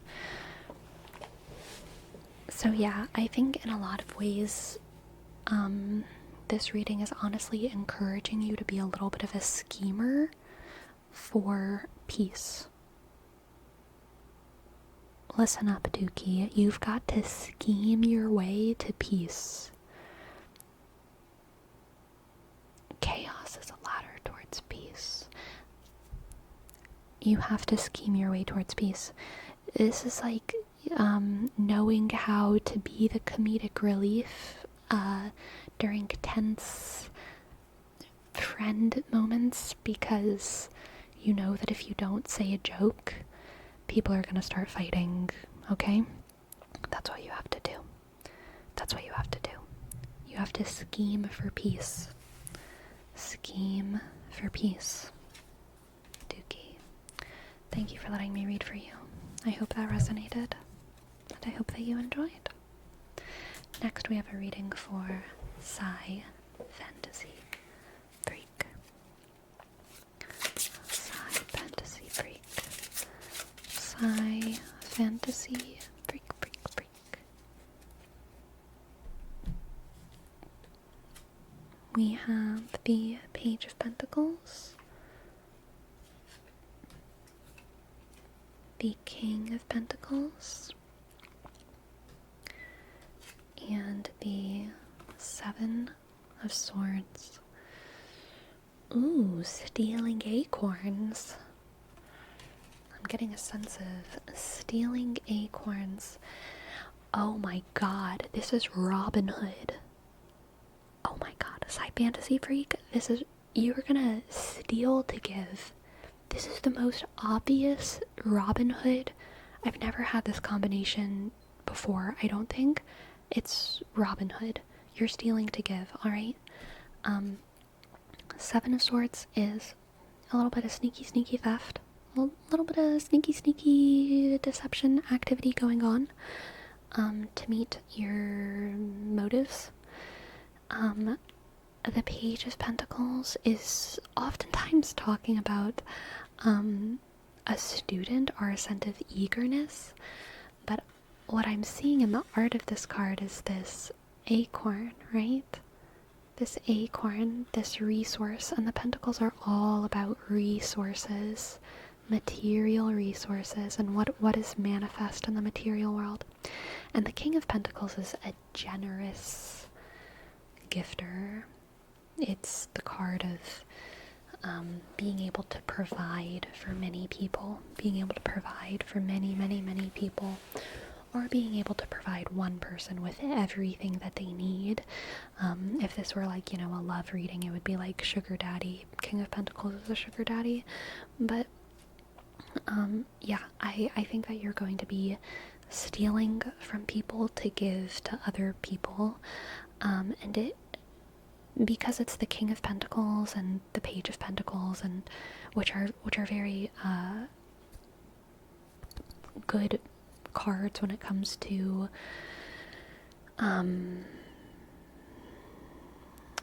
usually their motives are very altruistic, I would say. I mean, I don't think that this is like a bad thing that you're doing. This is a encouragement of whatever it is that you're doing. So keep on going, Psy Fantasy Freak. Be your Robin Hood. Be a Robin Hood. Click, click. Thank you. Thank you for your service. Thank you for letting me read for you. I hope that you enjoyed, and I hope that it resonated. Thank you, thank you. Click, click, click. Shaka, shaka. Click, click, click. Click, click, click, click. Thank you. Shaka. Alright, now we have a reading for Nobunaga. Nobunaga, Nobunaga, Nobunaga. What do the cards have for Nobunaga?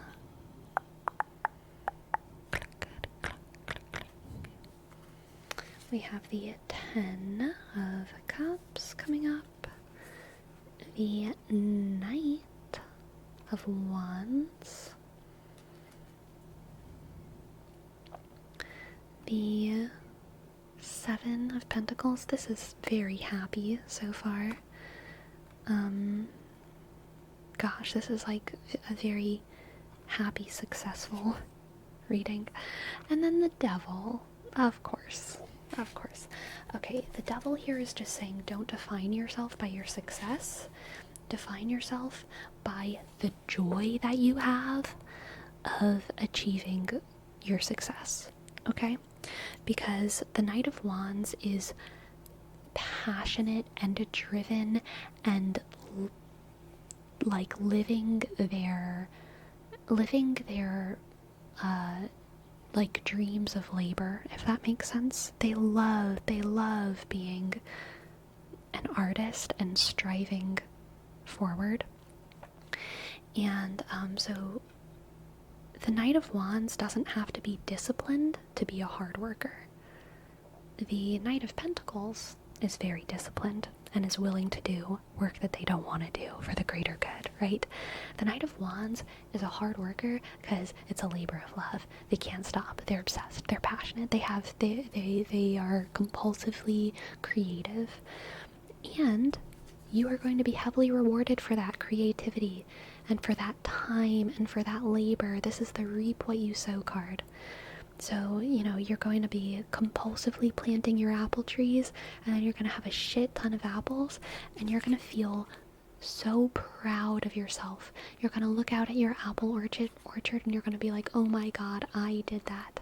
And you're going to experience valid emotional fulfillment because of the product of your work, because of the product of your love, the product of your passion.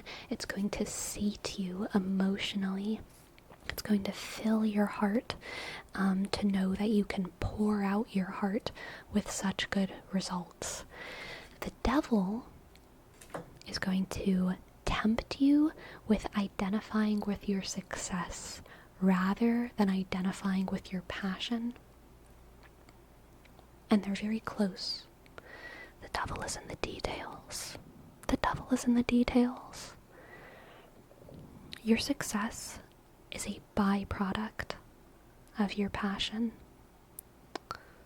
Your success is a byproduct of your passion. Your success isn't you. It's just something that you have and you should be grateful for. But you're defined by the spirit of creativity within you, among other things, right? It is very good and healthy to identify with your passion, your zest for life, your love for the world. It's much less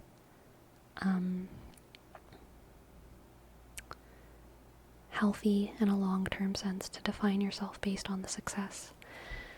Because sometimes it's going to be winter and the harvest will be smaller. But that doesn't mean that you are any worse of a gardener. That just means you have to be patient for next year. Okay? Let's get an oracle pull for Nobunaga.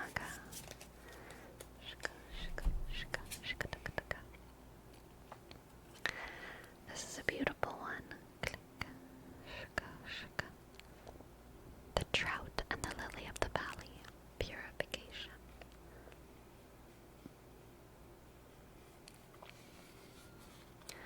Purification, purification, purification, purification, purification, purification. Purification.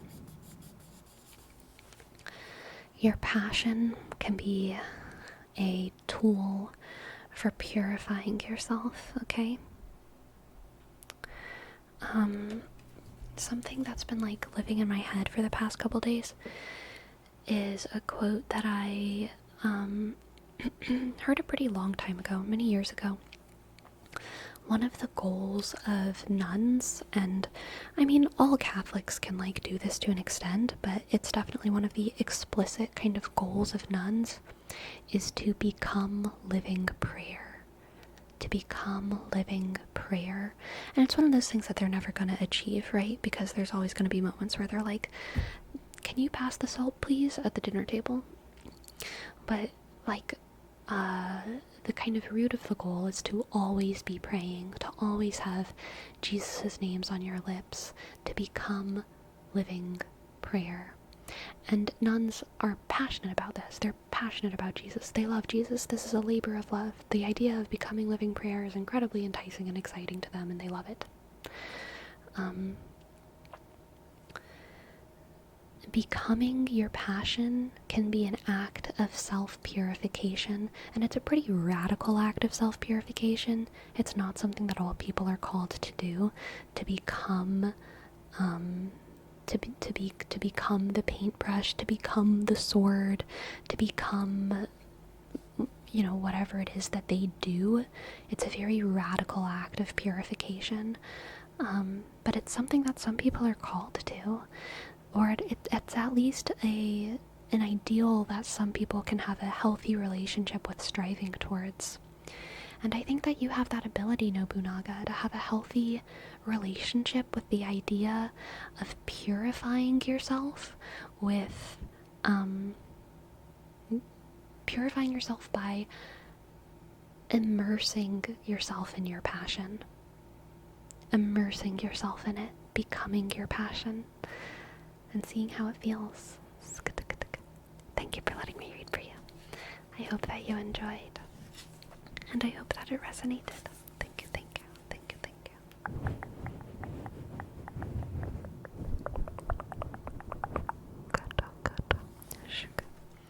Thank you, Taylor. Thank you. I appreciate it. Shuka. Shuka, shuka, shuka, shuka.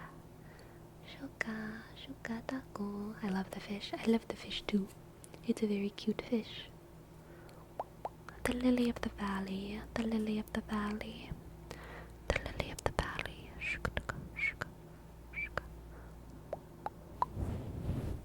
Alright, my friends. It is time for me to go on a 5-minute break. So I will be back with more water, or I guess more ice for my water since I didn't really drink very much, in a couple minutes. And I'll see y'all then for more tingles, okay? Be right back, be right back, be right back.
Hello.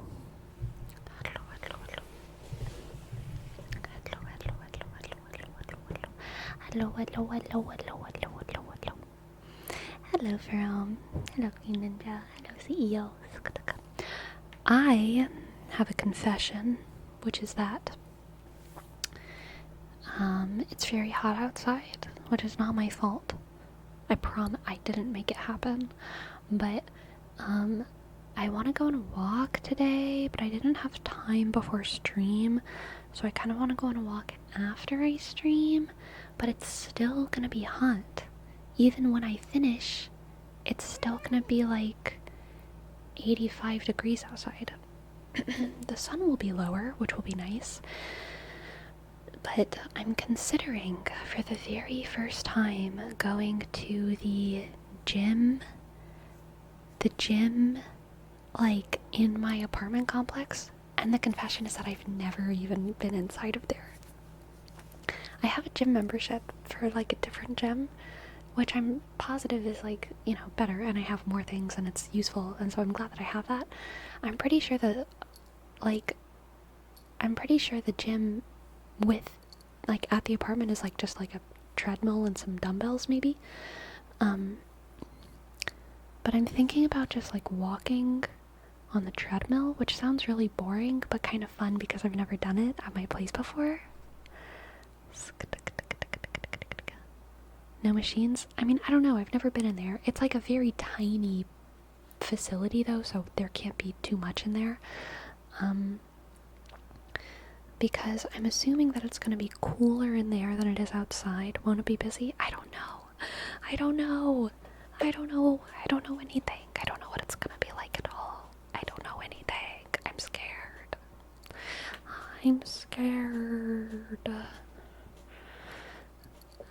You show up and it's packed. Oh my god. I hope not.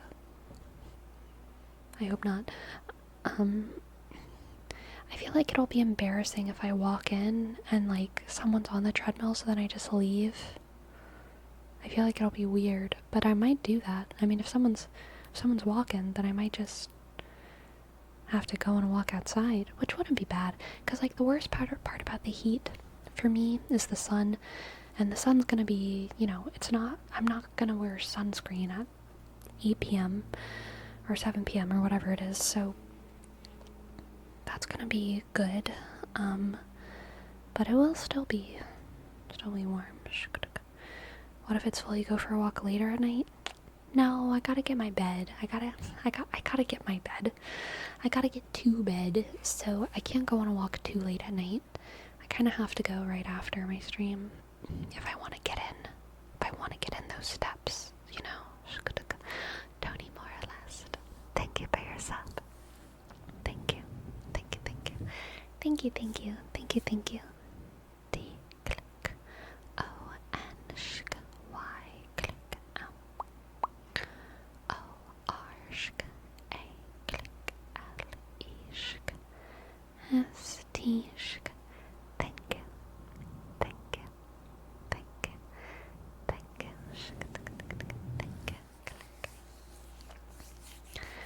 Just walk in place next to them until I get off.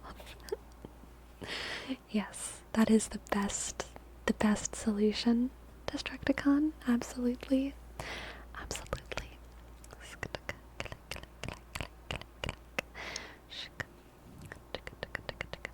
So obviously while I was traveling, I did not go to the gym. And so today I went to the gym for the first time in a week. I think it was exactly a week. Actually, it was a week and 1 day. No. It was a week. It was 1 week. Exactly. I think. I don't know. I'm not exactly sure. But, today I went to the gym, and I did leg day, and I went hard, and I could tell that even just after a week, I felt like I didn't have quite as much, I couldn't do as many reps as I usually do. Most things I usually do, like 10 to 12 reps, but there were a couple things this morning at the gym that I could only do like 8 reps for or 10 reps for. Did you continue to take your creatine? No, I did not. I did not take my creatine with me. I didn't even take my multivitamin. Whoops. You went for walks at least during the trip? I mean, I walked around. I was like a tourist, but like nothing crazy. You can still do your 100-ton calf raises. I raised my calf raise weight even more. I'm still looking for my limit. I'm still looking for my natty limit, okay? Show biceps? No. It wasn't arm day today. I'll show biceps tomorrow. Tomorrow's gonna be arm day, alright? But yeah, so today, it's still, yeah, I mean, so today I was doing 220 pounds for my calf raises, and I was doing like 12 or 13 reps, so I could still raise it more, I feel like. If I'm doing 4 sets of like 13-ish reps, then I feel like I could still raise it even more. I'm just like scared to, so I always only raise it a little bit every time I go.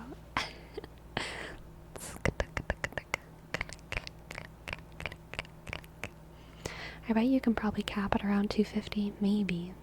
I don't know. I do know that aesthetically, my calves look different from one another. So I don't know why that is the case, but it is. But it has been for years. My calves are not the same shape. I don't know what's wrong with me.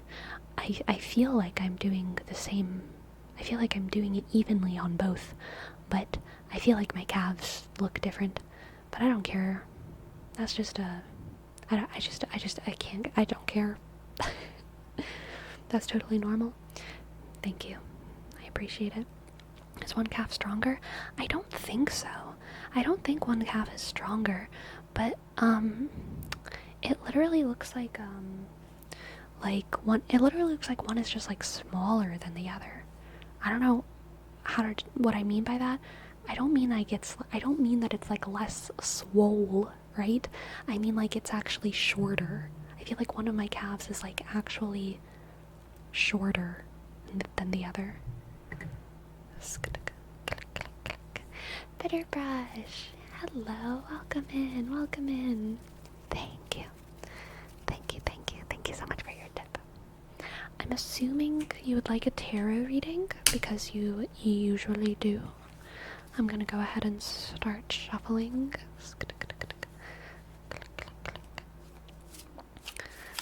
Only obsessed gym bros care about calves. Only obsessed gym bros and me. Okay? I care about my calves because they're weirdly strong, and I just want to know my calf potential because they've always been weirdly strong. It was why I was so good at marching bands, okay? So if being obsessed with my calves makes me a gym bro, then so be it. So be it.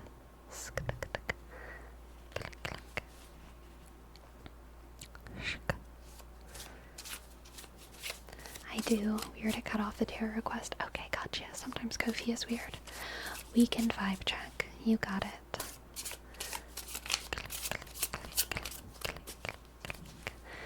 Let's see what the cards have. For bitter brush, bitter brush, bitter brush, bitter brush, bitter brush, bitter brush. Shaka. We have the 3 of Swords and the Page of Wands. Interesting. Oh, very interesting. And the 5 of Wands.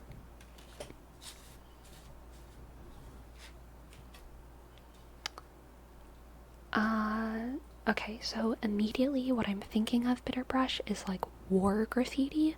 Like the kind of like graffiti that goes on in a war zone. Most wars happen in cities. Modern day wars and battles happen in cities, right? And so the civilians are pretty much always involved in the conflict in some way or another. They're in bunkers, there's bomb threats, they're hiding, they're whatever. This has been the case for like most modern wars, and because of that, there's a lot of war graffiti as well that happens around. People are spray painting stuff on the civilians, are spray painting stuff on walls about the war and about the suffering that everyone is undergoing. And that is the vibe that I'm getting. I don't think you're literally in a war, because that would be like a little bit wild. But like in a metaphorical sense, I think that this reading is about you expressing the being the voice of a suffering people through art, and also in the heat of the moment, or in the area of the heat of the moment. The Page of Wands is an artist, and this Five of Wands is what I'm kind of reading as war here, but it's really just chaos. Any kind of utter chaos, especially like social chaos. And then the Three of Swords is like pain and hurt. So I feel like this is about you artistically expressing the pain of the people while chaos kind of rages around you. This is also the job of folk singers. Folk singers do this. They express the pain and the rage and the suffering of the people in a way that frickin' resonates, right? It resonates. These are certainly crazy times. I do want to get back into my painting, and I ramble. Yeah, absolutely. This is also, something that like reporters and journalists do. Not necessarily the news journalists, but you know, the people who are trying to just artistically express the feelings of the people. The rage against the machine. Yeah, totally. So yeah, I feel like you have the power to give voice to some kind of societal suffering, or some type of local suffering. And that's a powerful gift, okay? So I encourage you to use it. Thank you for letting me read for you. I hope that you enjoyed, and I hope that it resonates. Thank you.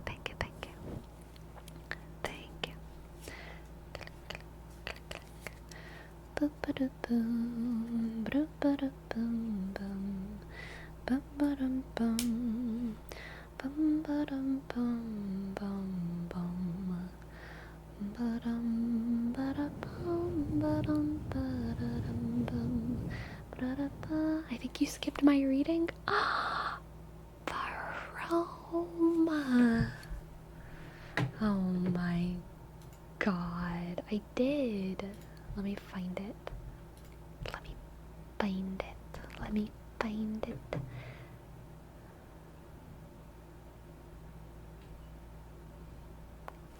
I see it. You may get a reading for Rome. Thank you so much for your tip. Thank you.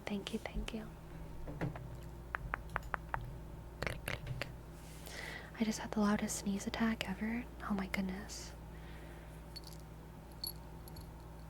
God bless you, Halogen Star.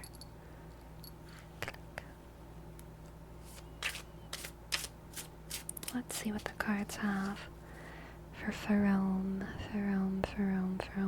Ferome, something weird is happening. This card on the top of the deck, I need to pull it, but I don't think it's for you. I think it's for everyone. The Hermit? Okay, everyone, stop watching. Leave. Go be by yourself somewhere.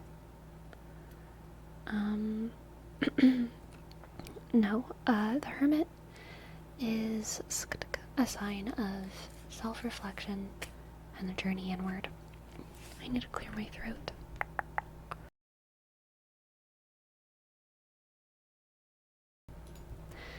So, do some self-reflection, do some introspection. Someone in the chat needs to feel that, needs to know that. Sometimes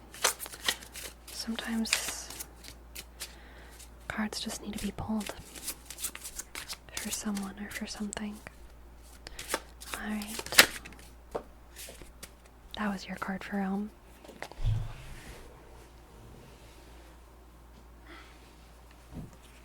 Judgment. Judgment is your first card for Realm. Judgment. The 9 of Wands. Ooh, and the 5 of Pentacles. Okay. This is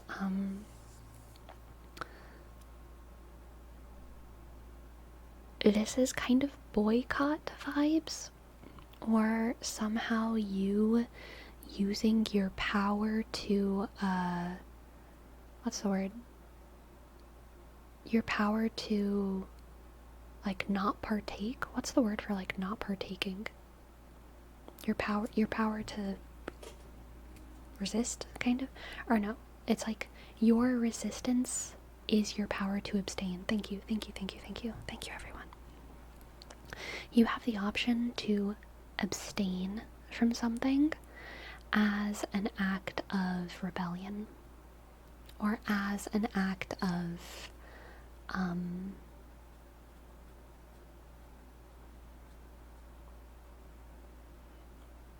making a point.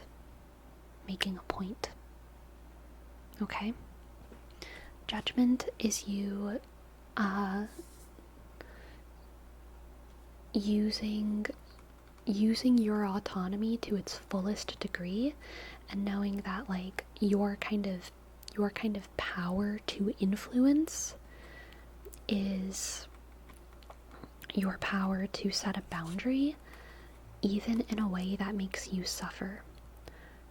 This is like politically motivated suffering. It doesn't have to be politically motivated. It can also be like interpersonally motivated, you know, refusing a gift from someone because you don't like them, or because they're rewarding you for something that you don't want to be rewarded for.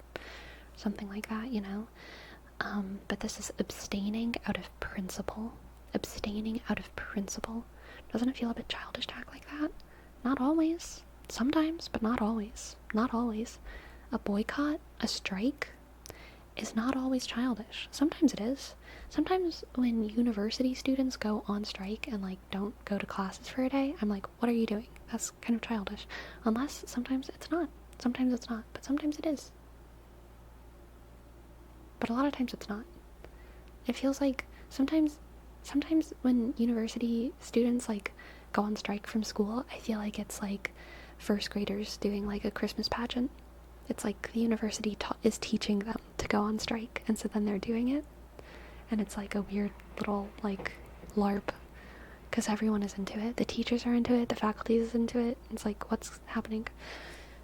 That's not the point though. Not the point of this reading.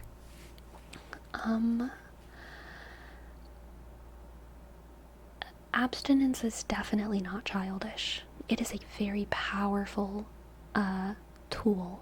It is a very powerful tool if you know how to wield it. Okay? Very powerful. Let's get another card. We have the 7 of Wands. That's victory. Okay? That's victory. So what you're doing here is gonna be successful. It's also turning my whole room orange because it's so blue.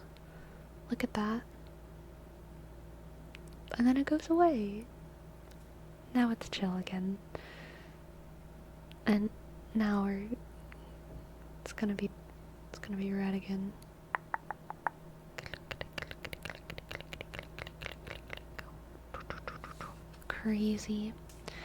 Crazy that white balance.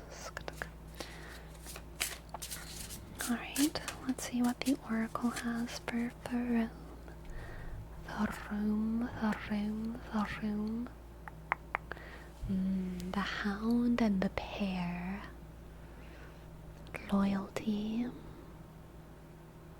Loyalty. Loyalty, loyalty, loyalty, loyalty. Loyalty, loyalty, loyalty. Loyalty, loyalty, loyalty. Yeah, I think a lot of times these kind of motivated acts of abstinence can be the result of loyalty to one's principles or one's people. So for Rome, the mission here is to think about in what ways you can abstain that could positively affect your world. Okay?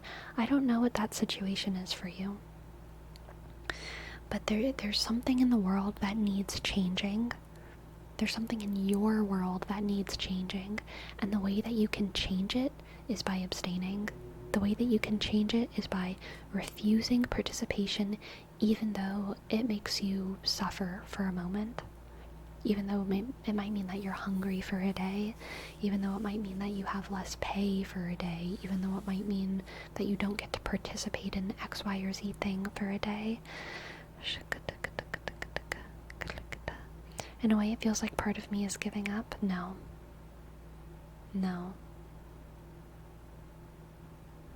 It's a victory. It's gonna end in victory for you, Pharaoh, as long as you power through. Okay? Thank you for letting me read for you. I hope that you enjoyed, and I hope that it resonated. Thank you. Thank you very much. Thank you very much.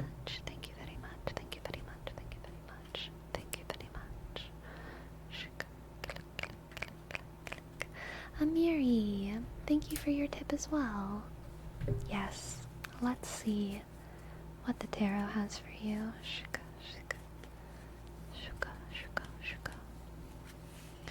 Bum bum bum bum.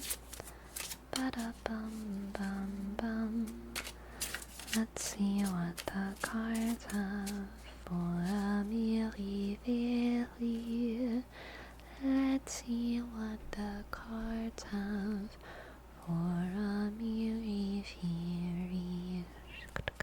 And Umbriella, thank you for your sub. Yushka, click, click, bishk, r, click, I, dot, EL_80_6.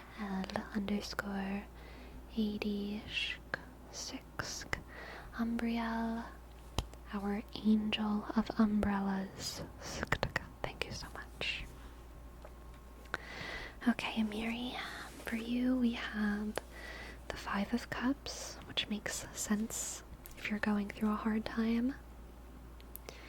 The 10 of Pentacles and the Magician. Okay, this is hopeful. This is happy and hopeful.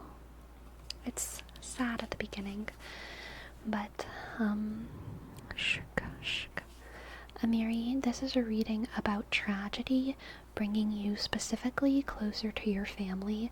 This might be a chosen family, a chosen kin, but it's going to be this reading is about tragedy bringing people together. I mean, you can look at the cards in a pretty literal way here. This is 2 penguins mourning the death of their baby, right? And this is like a happy family of wolves.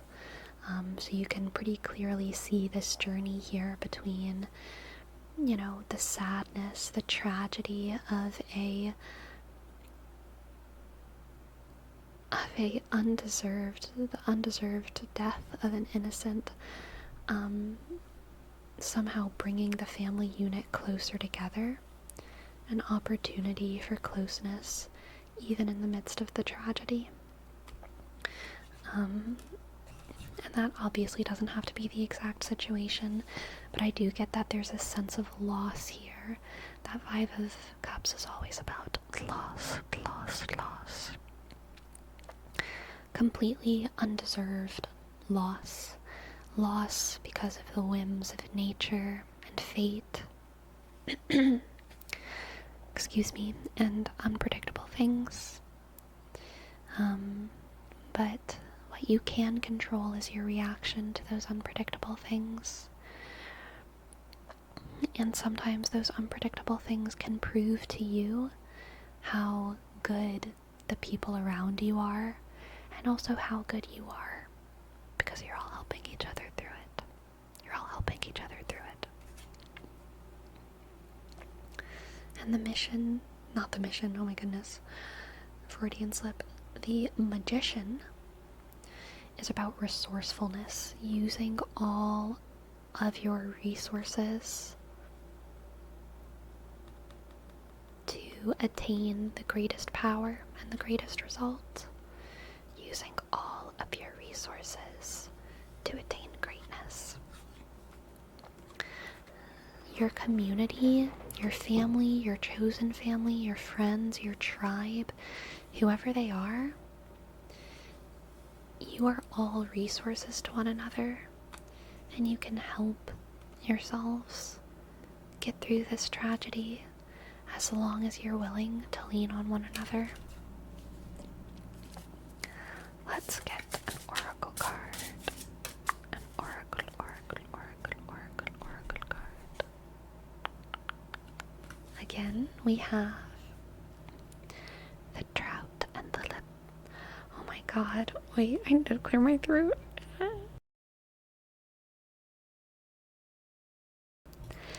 The trout and the lily of the valley, which I almost just called the liver of the valley, which sounds disgusting. The trout and the liver of the valley. Sorry, the trout and the lily of the valley. Lily. I think in my head I was thinking river, maybe? What is the liver of the valley? It is, something that all dungeon masters out there should put into their D&D campaigns, okay? What is my cat doing? She's found something to chew on. No, it's fine. Doesn't matter. Purification. Tragedy also can be a opportunity for purification. Amiri Viri. Tragedy can encourage us to either despair in the darkness or to strive for the light. To strive for the light. To climb out of the darkness. To go even higher than you were before. And you can do that, Amiri, okay? You can do that. I believe in you. Thank you for letting me read for you. I hope that you enjoyed, and I hope that it resonated. Thank you, thank you.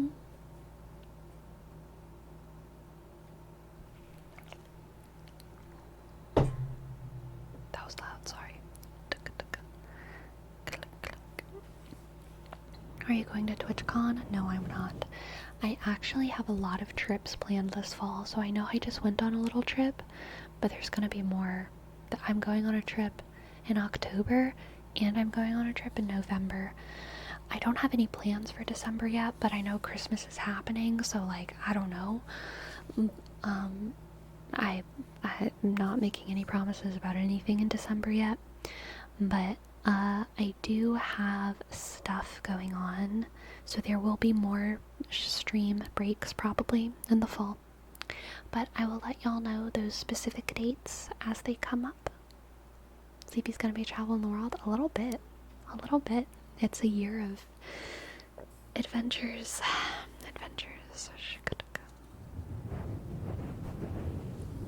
Are those trips just for fun? One of the trips is just for fun. One of the trips is family. Thanksgiving. I know I'm traveling for Thanksgiving. But I mean, obviously that's gonna be fun too, so.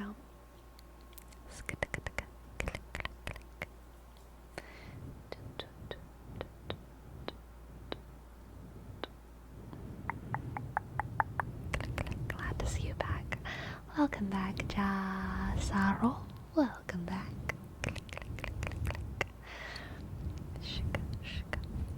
Sleepy's a Pitbull fan?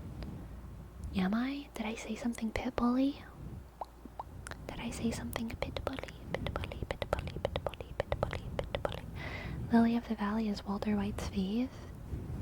Interesting. What about the liver of the valley, though? Mrs. Worldwide? I don't understand the reference, I'm sorry. I don't understand. Is it a song? Is it a song? Is it a song? Oh, Pitbull is Mr. Worldwide. I see. I see. Is what the guy yells in every song? Oh. I see. Pitbull is a singer. I'm learning. I thought they might have been like a wrestler or something.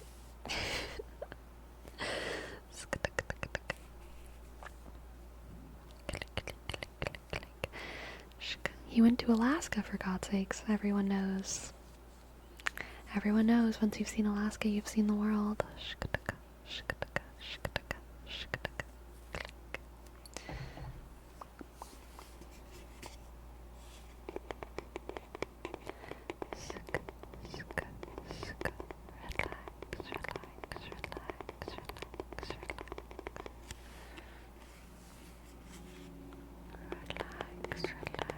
A Walmart sponsored concert? That's crazy.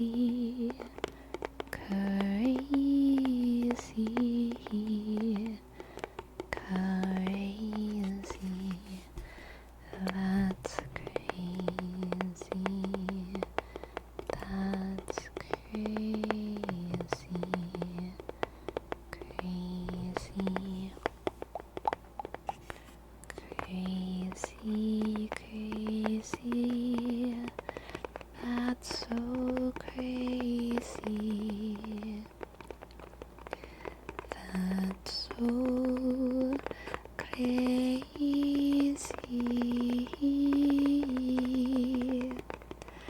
Crazy.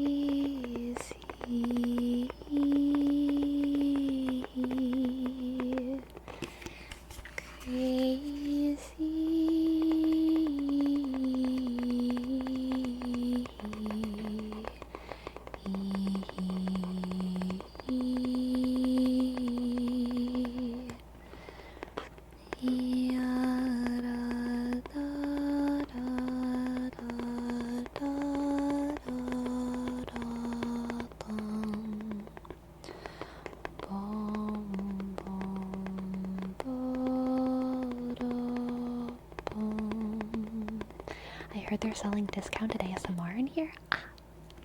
Are they? Where? Where? Where? Where? Something I could afford? Something you could afford to get for me?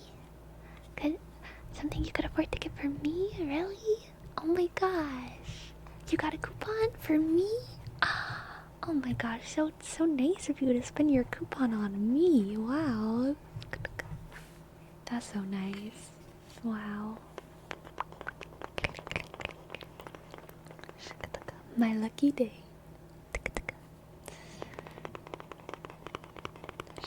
Good night, MNC. Good night, MNC.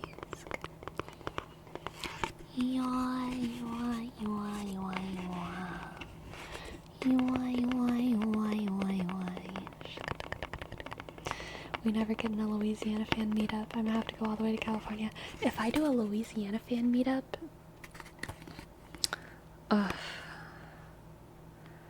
it's gonna be in a cool place. I have it in my head. I know where I would do a Louisiana fan meetup. I can't reveal it though. I can't reveal it. But it would be fun. It would be fun. The levee? Maybe. The bathtub? The bathtub is the other side of the levee. It's not actually the bathtub. Speaking of coupon sleepy, which one you generally preferred? 2 buy 1? 2 for the price of 1 or 50% off? I know they're almost the same, but also very different. I love 2 for the price of 1. I love 2 for the price of 1, okay?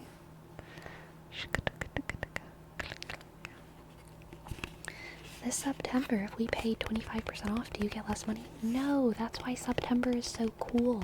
Because you pay less, but creators get the same amount. And thank you for your sub, Marilamon. Thank you so much.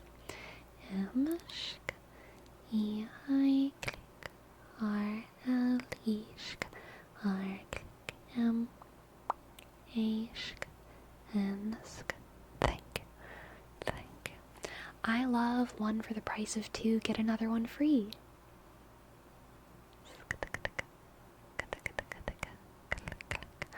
1 for the price of 2, get another one free. 1 for the price of 2, get another one free.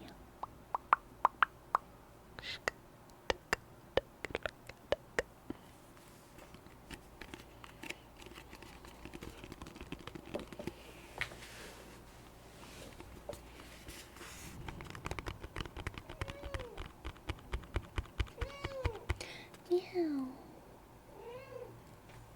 Meow. For me, it depends on the item, but I'm a 50% off unless it's something I can use before it goes bad. 2 for 1 banana? Heck yeah. 2 for 1 mattresses? I think that's too much for me. That's fair. Would you like to come onto the chair? I don't know what my kitty cat wants. Probably food. Sir Pounce-a-Lot wants attention. Yes, she does. Come up here, girl. You can jump on the chair. You know how. So, my cat is a Turkish Angora. She looks exactly like one. I did not get her from a breeder, but I mean, it's obvious that she is one. And I learned yesterday that apparently Turkish Angoras are swimmers. They are swimmer cats. They are river clan warriors. And, you know, I always did notice that she wasn't horrible in baths. She got, like, no cat likes a bath, right? But she was never, like, horrible in the bath the same way that I've had other cats that are, like, immediately clawing and scratching their ways out. But it makes me want, like, to get a kiddie pool for her. Or something. Because, like, what if she has crazy water instincts? What if she's a little duck? You know? A little kiddie pool. That's why it's called a kiddie pool. I would love to see what a soaked Gracie would look like. She looks so skinny when she's wet. Have you tried getting her in the bathtub? Yes. Whenever she's had fleas, I've had to do flea baths for her. Are you saying hi?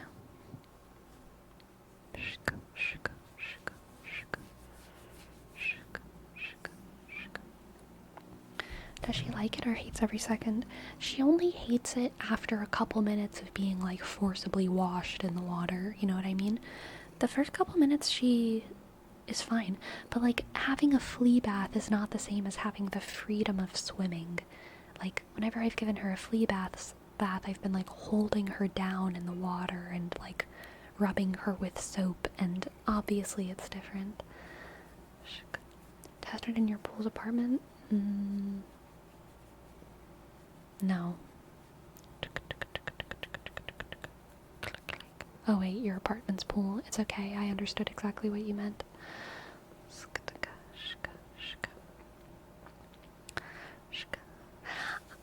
Thank you, I appreciate that, Gaylord. I haven't even done arm day in like a week and a half, so just wait till tomorrow.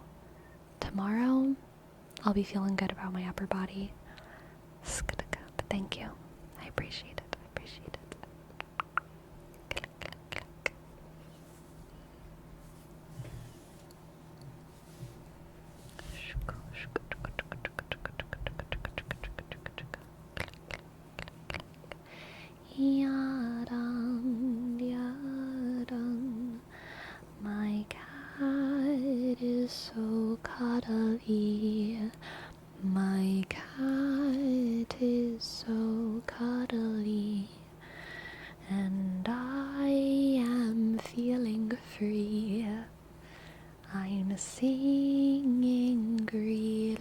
endlessly.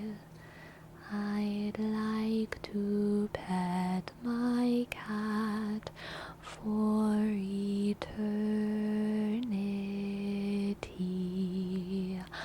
Ah, ah, ah, ah, ah. Is she sitting on you? She is.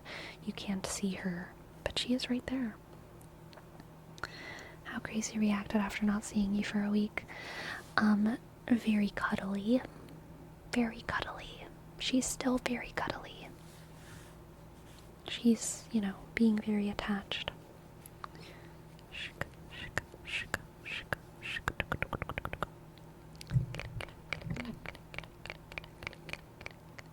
Did you have someone to visit a few times? Yes, I did.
I once left my dogs alone for like 3 to 4 days. Oh my gosh, Faroum, you cannot be doing that.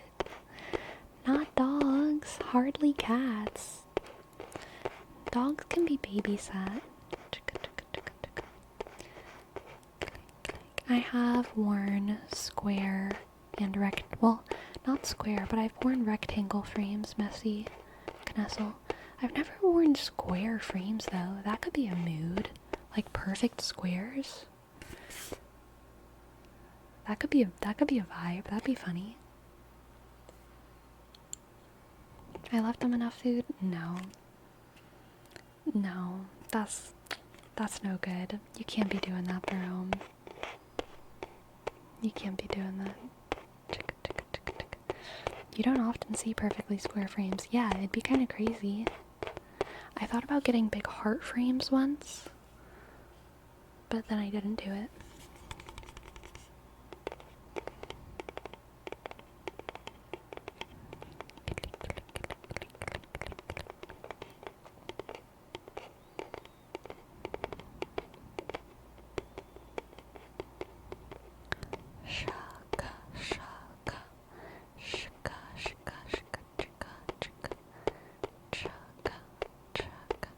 Is there a specific reason for not leaving them?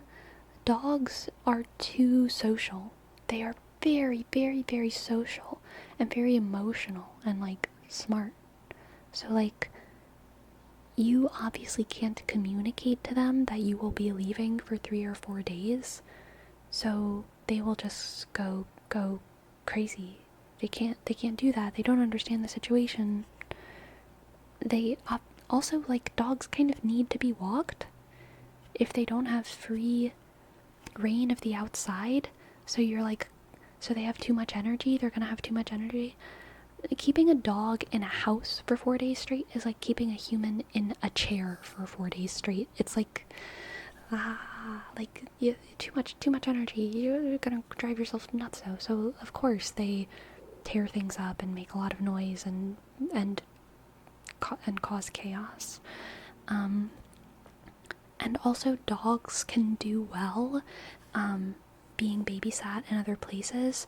They don't get as spatially disoriented, so to speak, as cats, who are much more territorial than dogs.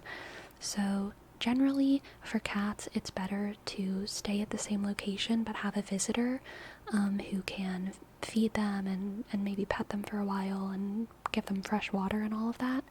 And dogs are best either, at some kind of kennel or staying at a friend's house or something like that, if you're going to be away for a while.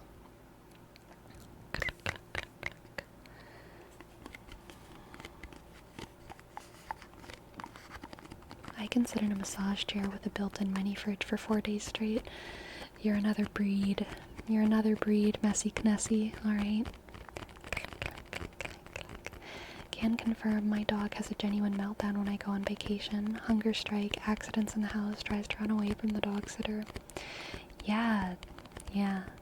Dogs are too smart to not be able to speak English, you know what I'm saying? Like, yeah.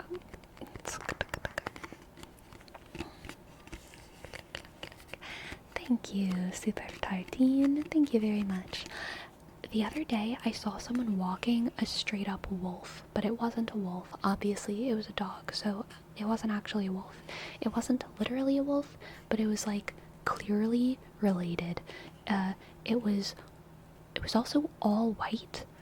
It was all white, but it wasn't albino, I don't think, because it had dark eyes. But it was all white, and it was enormous. Was it a wolf dog? I don't know. Maybe. I don't know. It was like, it kind of looked like it was husky related, Burman, but it was all white. It did have that, like, curly tail, though, and it had, like, it was mostly short-haired, but it had, like, puffy white neck hair. Puffy Samoyed camo. I don't think it didn't. Maybe. But even Samoyeds, in my head, Samoyeds are like kind of beige, but this was like white. But maybe I'm wrong. Let me Google. Let me Goyle. Jesus. Oh no, they are white. They are white. I'm silly. Let me Google Samoyed Husky and see if that's what it looks like.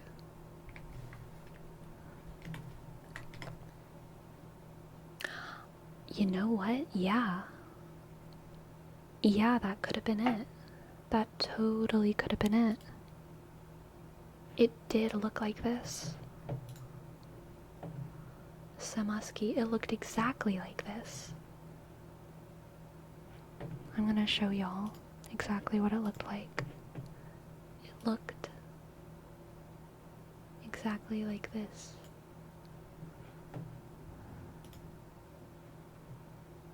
It's so tiny. I'm sorry, it's so tiny. It looked exactly like this. Except it was pooping in someone's yard and not doing whatever this dog is doing. But it looked exactly like this. Look at that. Look at that majestic dog. So, it looks so smart. You can tell that dog is smart.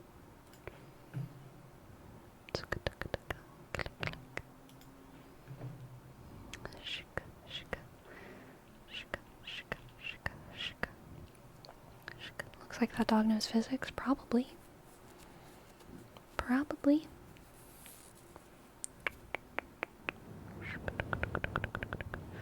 What, Sammy? Usually they're very floofy. Well, this one's husky, like half husky, so I feel like it might not be as fluffy as a usual Sammy. Probably also barks in 5 different languages. Probably so.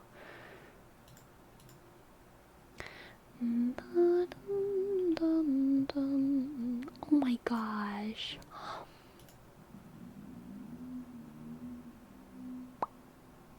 Wait, I need to show y'all guys a cute picture that I just saw just now.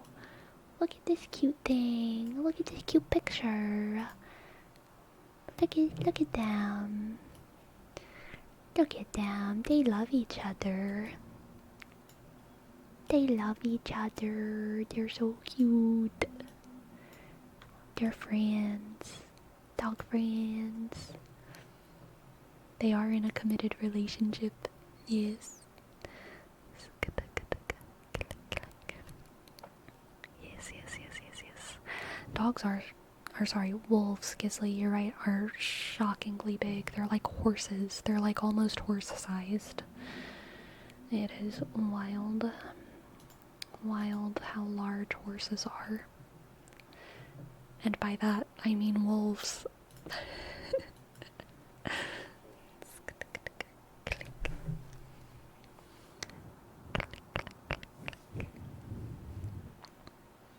I'm from Belgium and our dogs are Belgian Shepherd. Wow. That's cool. I love when dogs have dog friends. Yes. The other day I was at a park, and at the park there was like a dog park section. I don't have a dog, so I didn't go into the dog park section. But in the dog park there was a what do you call those dogs that aren't corgis, but they're also kind of like millennial? What are those millennial dogs that aren't corgis, but they're like associated with like Japan, Japanese looking. They're not Japanese dogs, but a lot of Japanese people have them. What are those dogs? Shibas. Thank you. Are they actually Japanese? Shiba Inu? It does kind of sound Japanese. Yeah, there was a Shiba Inu with a little dog. It kind of looked like a chihuahua, but they were just like laying like together at the park, and they were so cute. They weren't even playing. They had clearly been playing for a long time, and they were just like laying together, and the chihuahua kept on like rolling around on its back, and the Shiba would kind of like nudge it with its nose, and they were just laying. They were just laying in the sun. It was the cutest thing. Ah, so cute. So cute.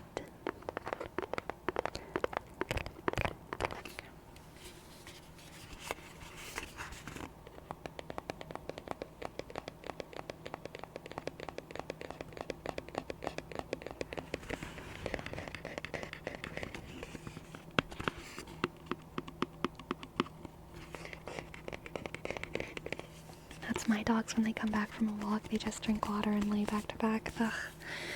I sometimes fantasize about having a dog and how cute it would be if Gracie could be friends with a dog. But I think she's too old. Like, I don't know if she could make friends with a dog at her age. Unless I got a dog as a puppy, or unless I got a kitten as a kitten. But she doesn't make friends with adults too well. She's just too scared. She doesn't fight. She just gets scared and runs away. Has she lived with a dog? Yeah, one of my roommates had a dog, and she lived with that dog for about a year, and still she would hide from it. So, yeah, I feel like if I get another animal, I have to get it as a baby, and that would mean that I probably couldn't adopt. I would have to shop, and I don't want to shop. If I get anything, I want to adopt. I also, like, honestly, I'm like, adopt, don't shop, but like, low-key, I don't adopt either. I just let animals land in my life. You know what I mean? And that's how it always was growing up, too. That's how it always was. There's a cat ends up in your tree after a hurricane. A dog shows up in your yard. You know, like, I like keep myself free of animals so that when one lands from the animal distribution program, I have ready hands. What if one of your friends gives you a puppy if any of their dogs has them? Yeah, I'd be like, yeah, totally. I would probably recommend that my friends don't breed.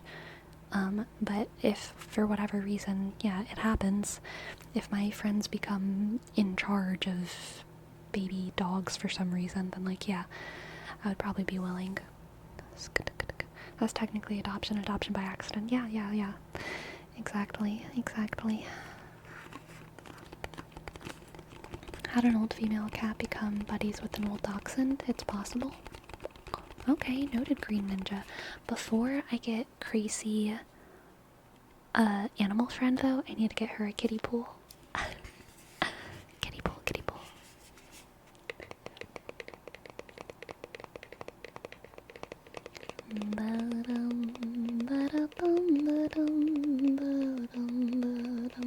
I have a feeling if I got a kiddie pool and put it in the middle of my apartment and filled it with water, Tracy would like look at it and sniff it for like 5 minutes and then just walk away and sit next to the window where it's warm and sunny. I have a feeling that would be what would happen. I don't know if a kiddie pool, even if she is a River Clan warrior swimming cat, I don't know if a kiddie pool would do it. I feel like she needs a river or a pond. Something with fish inside. I need a kiddie pool with fish. Oh my god, I don't think that's vegan. But like, what if I had a kiddie pool with fish? Maybe I just need a fish tank that she can swim in. But then she would eat them. She will eat the fish, but like that's the point. Like maybe that's what maybe she needs to hunt. And maybe she needs to hunt fish. It's vegan if you take care of the fish.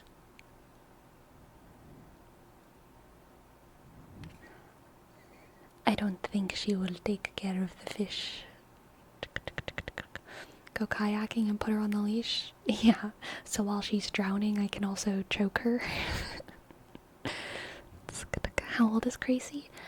I can't even remember right now. I think 11. 11.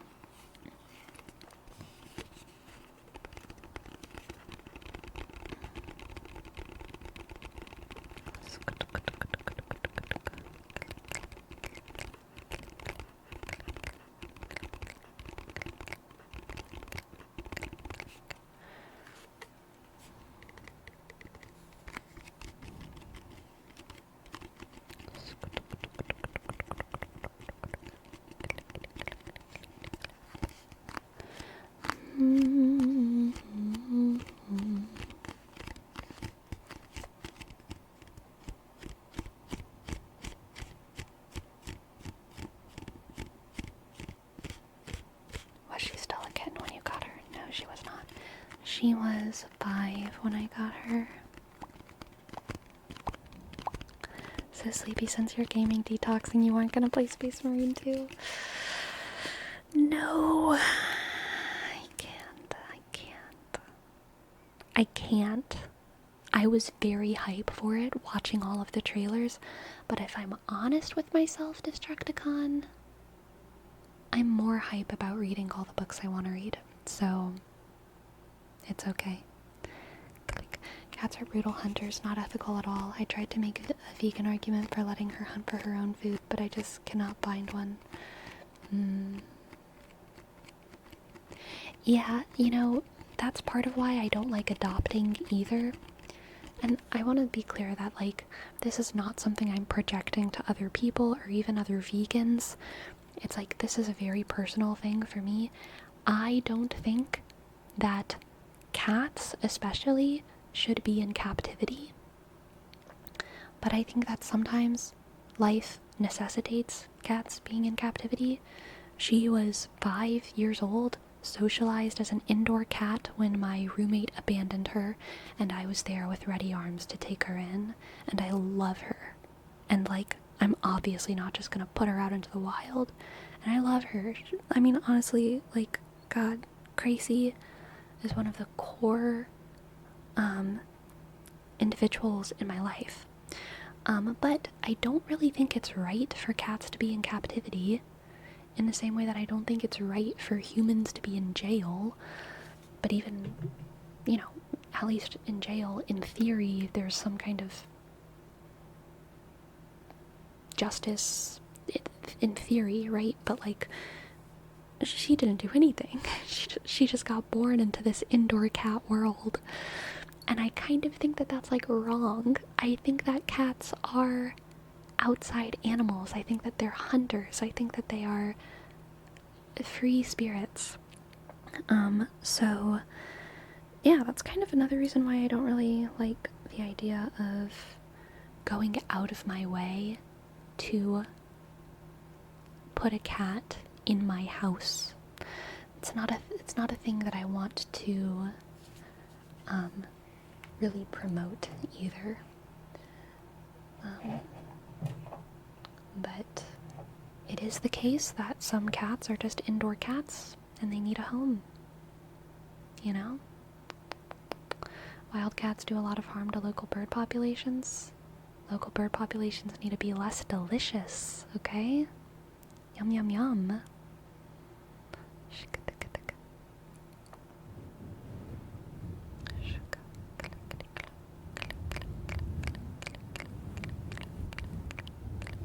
Do you eat birds? No, I don't. I don't. I'm not a cat. They're not delicious to me. There's a stray cat that sleeps a couple steps away from my house door and also spends a lot of time under my car. Part of me feels like the cat is part of my pet's family. There's already a bit of a relationship. When I go out, cat doesn't even run away anymore. That's cute. That's cute. I like that. My cat is still on my lap. I am petting under her chin right now.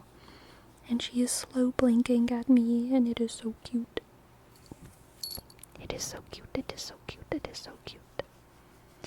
Yada dun da dun dun da dun dun da dun dun. Yada dun da da dun.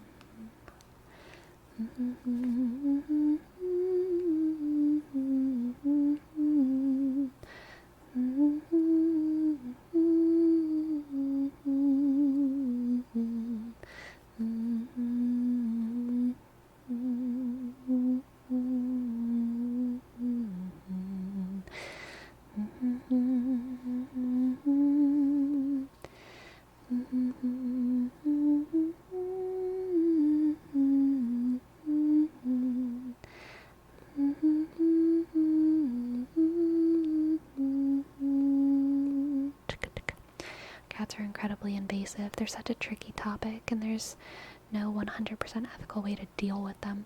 I kind of agree with you, Cherry Bon. I think cats are a great example of an issue that, like, is not mine to deal with. All I have to do is treat the animals around me with, like, kind of, like, respect. And,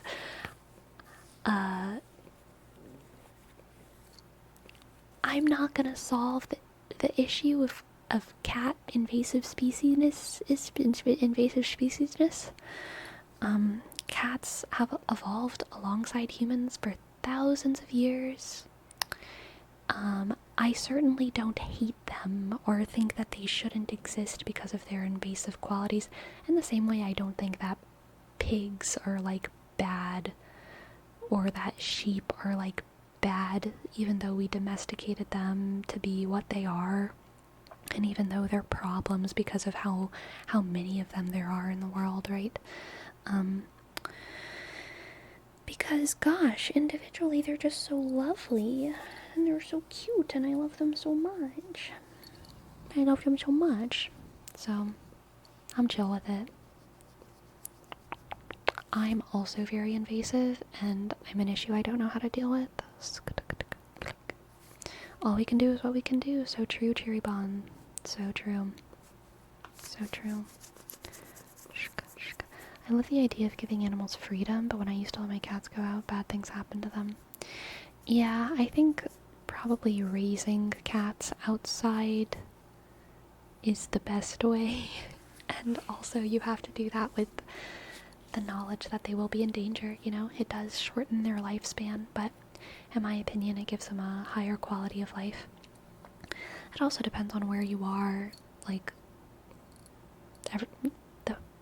the world is not a monolith, and if you're living in the country, your cat's probably going to have a great life, and if you're living in the city, they're going to have a much more dangerous life because of cars and because of poison in roadkill that they might eat, and whatever else, other diseases. So, you know, win some, lose some. That's one thing I would be super scared to let them go out on their own. I don't even let my dogs do that. I definitely did with mine. He got run over by a car a few days ago. I'm so sorry, Gisley. I'm so sorry. In the country, cats gotta watch out for the feral hogs and eagles. That's true. That's true. Sometimes they just don't come home.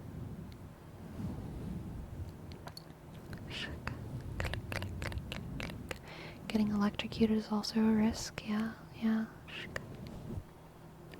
I feel overprotective of my pets. That's fair. It's probably a very good human instinct to have. Yeah.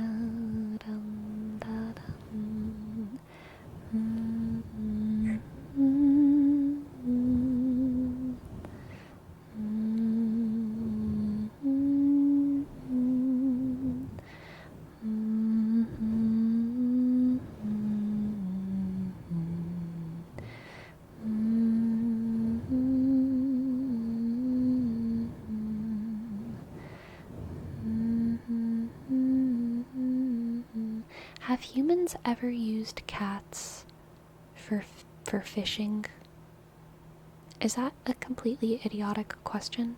I know they've mostly been used for pest control in history, for like rats and snakes and other critters, mainly rats, but have cats ever been used for fishing? My guess is probably not, but I'm wondering. I'm just wondering.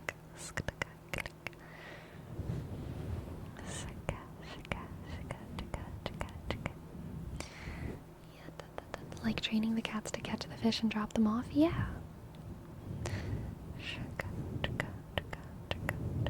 Cats do like to play with their prey. I can't imagine they would make great fishing companions. Yeah, that's fair.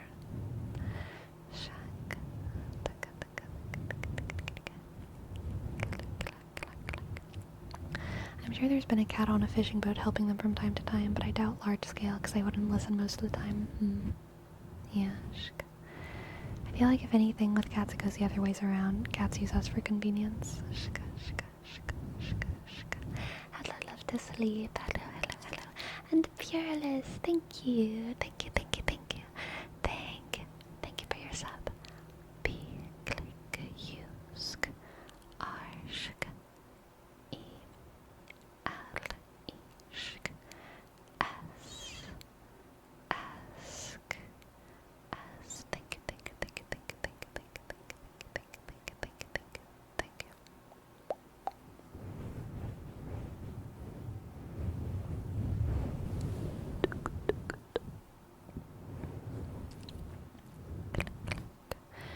Maybe if they throw the cats a net and extend their claws, they can get one or two.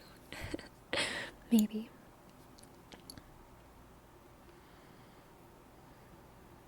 I think my cat could fish.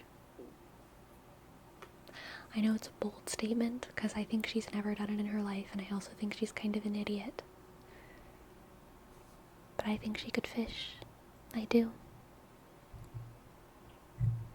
Especially if I put a fish in a kiddie pool. I wonder if my cat would like crabs. I wonder if my cat would hunt crabs. I wonder if cats know how to eat crabs safely. Do cats ever eat crabs? I have so many questions tonight. Do cats know how to eat crabs? And do they eat crabs?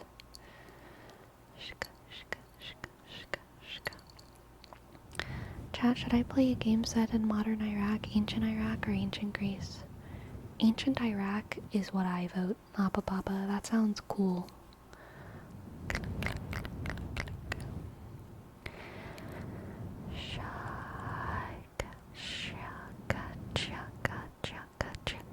I doubt they'd eat crabs. Too much work and too much fight. Jerry Bond says, my cat loved to hunt horseshoe crabs. Oh, well, there you go. There you go. There you go. There you go. There you go. There you go. There you go. There you go. There you go. There you go. Click, click. Click, click. Click, click, click, click.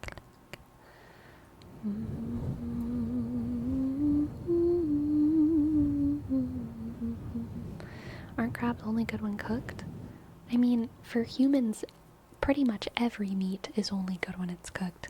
And for carnivores, like cats, pretty much every meat is good when it's uncooked. So, I don't think that would be an issue. They can open doors, sure they can open crabs. So true.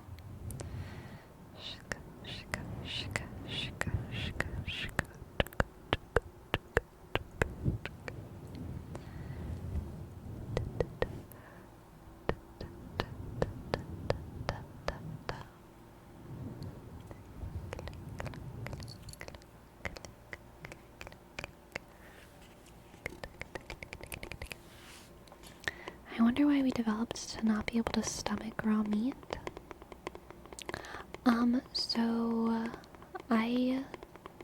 Why is a weird question, but we developed from primarily herbivorous lines. We developed from apes, which, apes have been observed eating meat, but, I mean, they eat like a vegetarian diet broadly, a vegan diet broadly. They mostly eat leaves. Everything that grows is food to them. So it's more that we developed to be able to process meat out of necessity because of times of famine, and our digestive system is we have much longer. Fact check me, because I hope I'm saying this right, but from what I understand, our digestive system, as the digestive system of most herbivorous lines, not that we're herbivores, but we're more closely related to herbivores. We have very long intestines, so our food processes for a long time within us, because vegetables have a lot. We really need to break down vegetables and eke out a lot of their nutrients when they're inside of us. Carnivores have much shorter digestive systems because the nutrients in meat are a lot more readily available for your body, but there's also toxins in meat and a lot of carcinogens, and so passing them through quickly, especially when they're raw, is very, very good for you, because you get all the good, you get all the protein, you get the nutrients that you need out of meat, and you pass it through before any of the bad stuff hits you. We cook meat because we need to get the bad stuff out, and we still digest it very, very slowly, which is why meat is like kind of considered a very carcinogenic food, because we still digest meat at the same speed that we digest plants, and that can cause problems. But if we cook it, it mitigates a lot of those problems, because we get out a lot of the bad stuff and we keep a lot of the good stuff. So that's the short answer. But things like lions and true carnivores out there have really fast digestive systems. They eat the meat, they get the good out of the meat and into their body, and they pass it on. And herbivorous animals, I mean, especially the most obvious extreme example is ruminant animals, right? Things like cows and camels that have many stomachs, and they eat grass, which is incredibly fibrous, right? So they have to break it down through so many levels of digestion in order to get the good out of it. And we are the same. We are made to kind of slow digest food. We're not the same as cows because we don't eat grass, but we eat things. That scared me. My fire alarm just told me out loud that it had low battery. I didn't know that it did that. I didn't know it spoke English. Oh my god. That scared me, but that was in my real life. I hope it doesn't happen again. It's like 7 p.m, so it's I'll deal with it tomorrow kind of thing. But, that is terrifying. humans don't eat grass, but we do eat leaves and we eat fruit. We eat a lot of fruit and vegetables, and that's, kind of the line that we evolved from.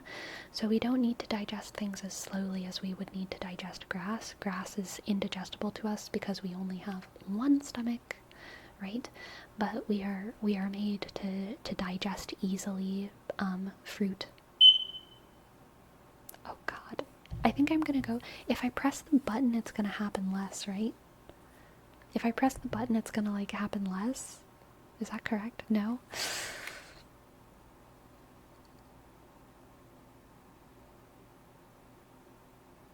I need to change the battery. I don't have the battery. Okay, I'm gonna go try and figure it out. Wish me luck.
I don't know if I fixed it or not. I guess we'll find out in a couple minutes.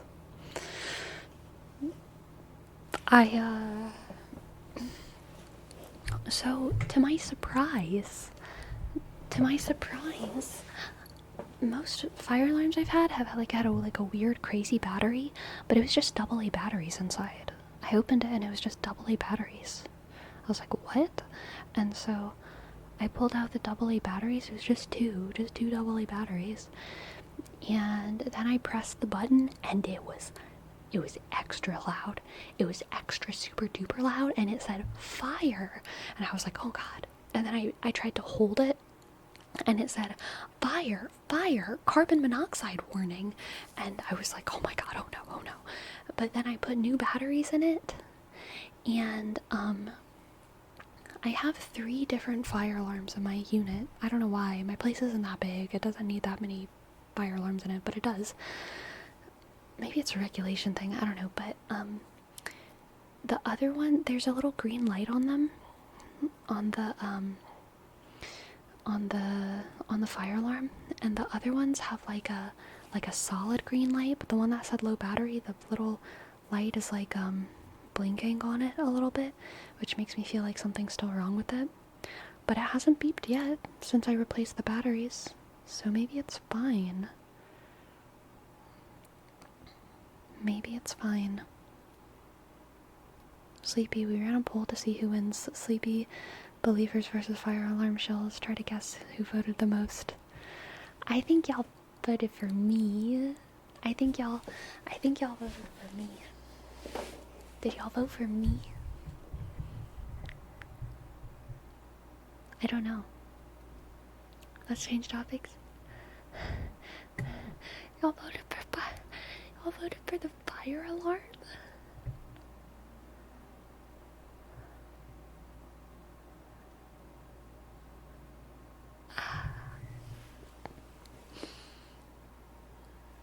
Cruel. I cannot believe you would do this. I cannot believe.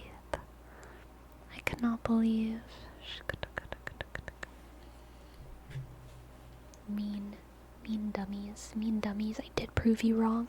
It's okay, I don't care about your opinion anyway, actually. I'm just an ASMR artist. I'll shut up, because clearly you don't want me to whatever, so I'll just shut up and tap.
It would be funny if I actually could keep my mouth shut all the way until the end of stream, but I can't.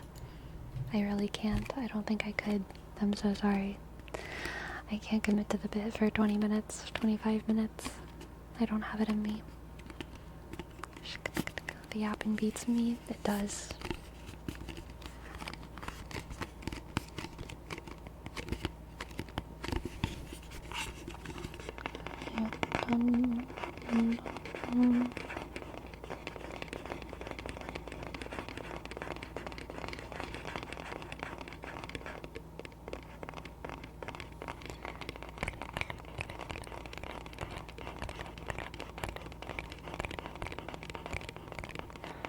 Trigger assortment video.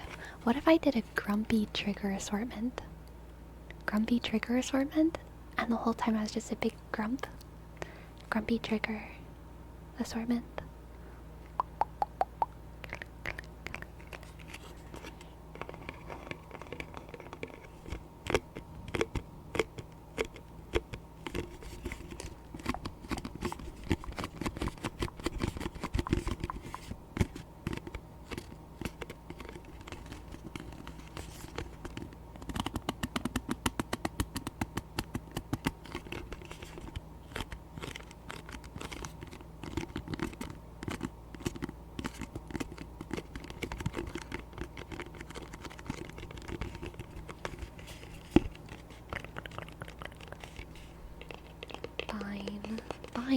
Fine. I'll tap on this weird box. I don't know why you like this box so much.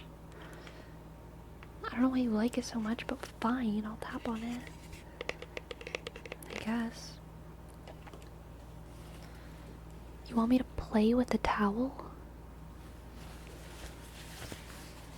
Okay. Fine. Whatever. It's not like I brought it here because I know that that you like it or whatever. I just happen to have it for, you know, in case it rains or something.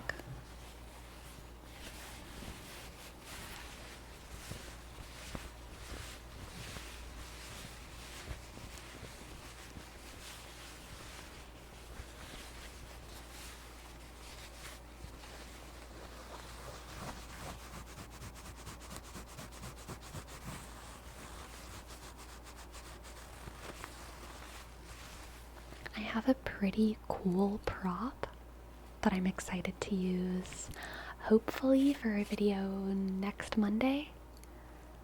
I think it'd be next month. Yeah, not tomorrow, or not tomorrow. No, whatever. Not this Monday, but the next Monday. Can you give us a hint? Nope, no hints. Never any hints. No hints here. But I have a very fun prop, and I can't wait to use it. I can't wait to reveal it. I also think I have a good idea, but I don't know when I'm gonna do it. But I have another good idea. I don't know if it'll perform well, but it'll be fun if I do it. I also don't know if I should do it. I'm back and forth on it, no hints, but I've got some ideas rolling around in my brain for ASMR videos.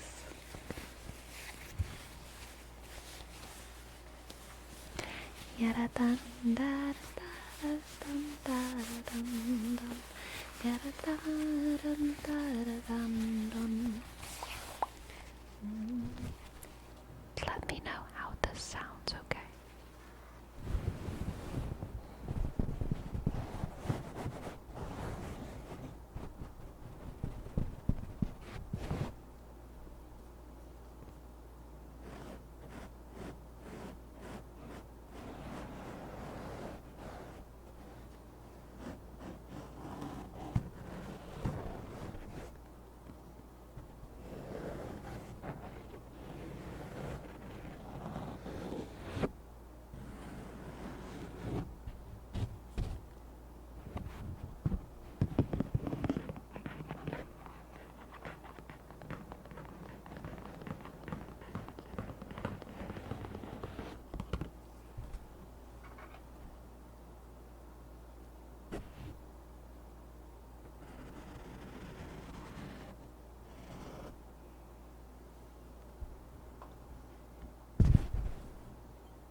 Is that good?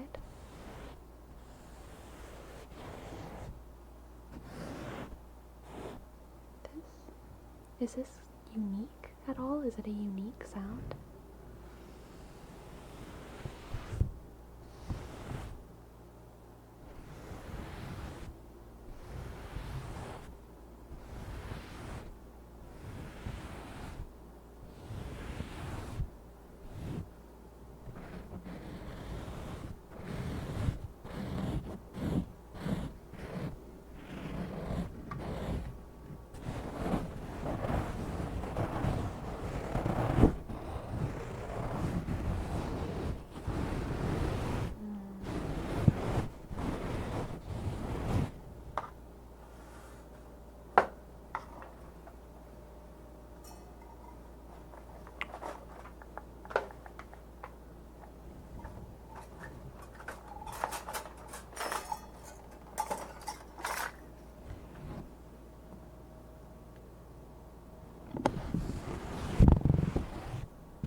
Since you've been gone, and since you've been traveling around and around, might now be a good time for a geography lesson before the end of the stream.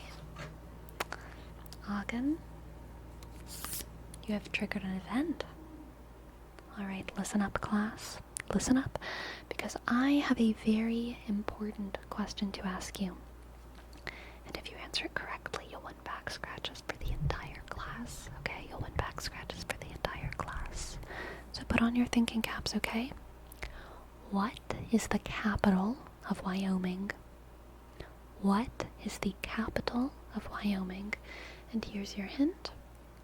Wysk is Ansk so shy. Click. Why Wysk is Ansk so shy. Click. Why is Anne so shy? Why is Anne so shy? Why is Anne so shy? Grizzly, Throne, Green Ninja, Jose.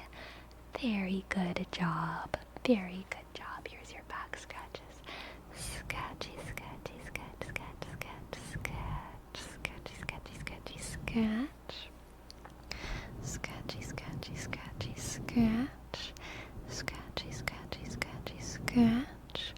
Scratchy, scratch, scratchy, scratchy, scratchy, scratch, scratch, scratch, scratch, scratch, scratch, scratch, scratch, scratch, scratch, scratchy, scratchy, scratchy, scratchy, scratchy, scratch, scratchy, scratchy, scratchy, scratchy, scratch, scratchy, scratchy, scratchy, scratch, scratch, scratch, scratch.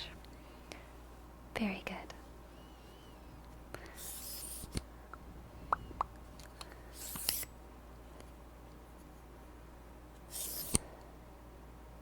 That sounds like a sound effect. It sounds like you're moving from one menu screen in a video game to another menu screen. Like you're moving from items to skills. And like the screen is changing.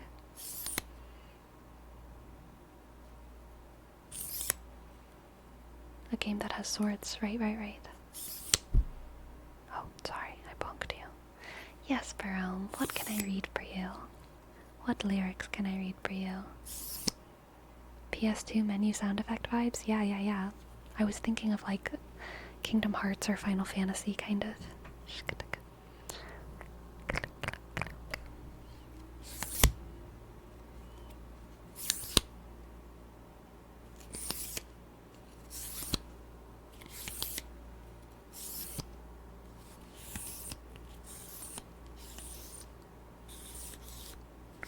Prequel by Falling in Reverse. You've got it. Let's see what these lyrics are. Let's see what this song is. Let's see. I've not a clue, but we're gonna find out, I guess. Let's see.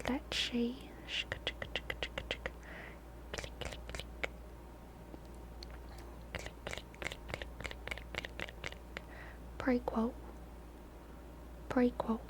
by Falling in Reverse.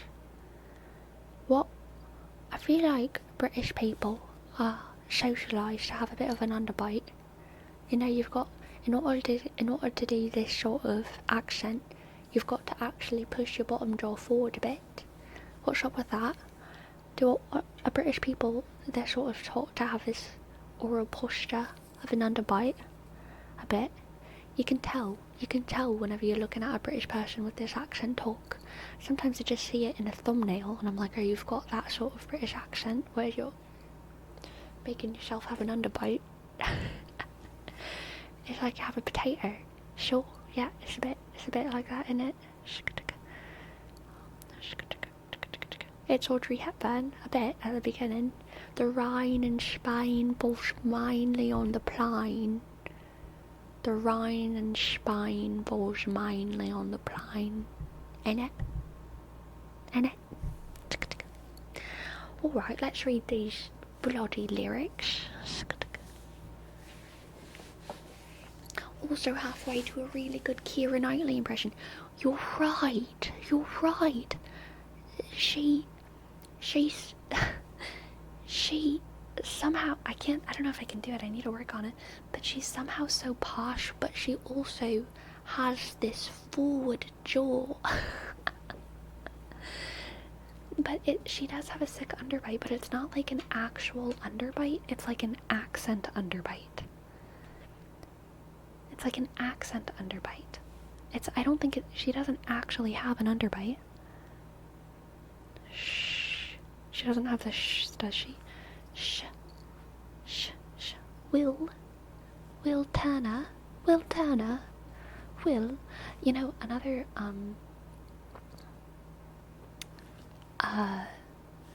in order to do an Emma Watson impression, you have to expose your eyebrows.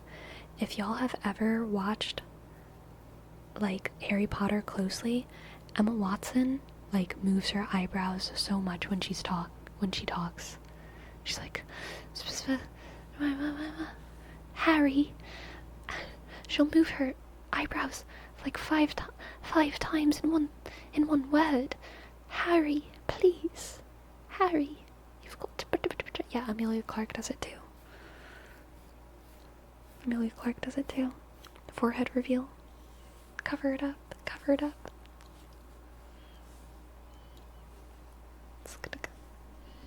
Alright, I'm so sorry, bro. What are these lyrics?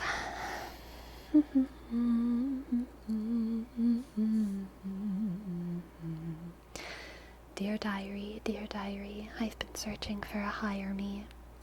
I'm in the sky in the pilot's seat, trying to stop my mind from spiraling, and that's irony. I'm just looking for a resolution. I just want to be a better human, but it's hard when everybody's acting stupid. Pardon me if that came off rude, I just have a bad attitude with the world, and not just with you. It's the side effects of abuse. I admit I'm a little strange. I don't think that I'll ever change. I've survived a whole life of pain. You could say I escaped my fate. I'm a cynical, egotistical, unpredictable, hardened criminal. And I can be a little hypocritical. But I'll admit it straight to your face. I'm unbreakable, irreplaceable, undeniably inspirational. I used everything I had available to make me the person I am today.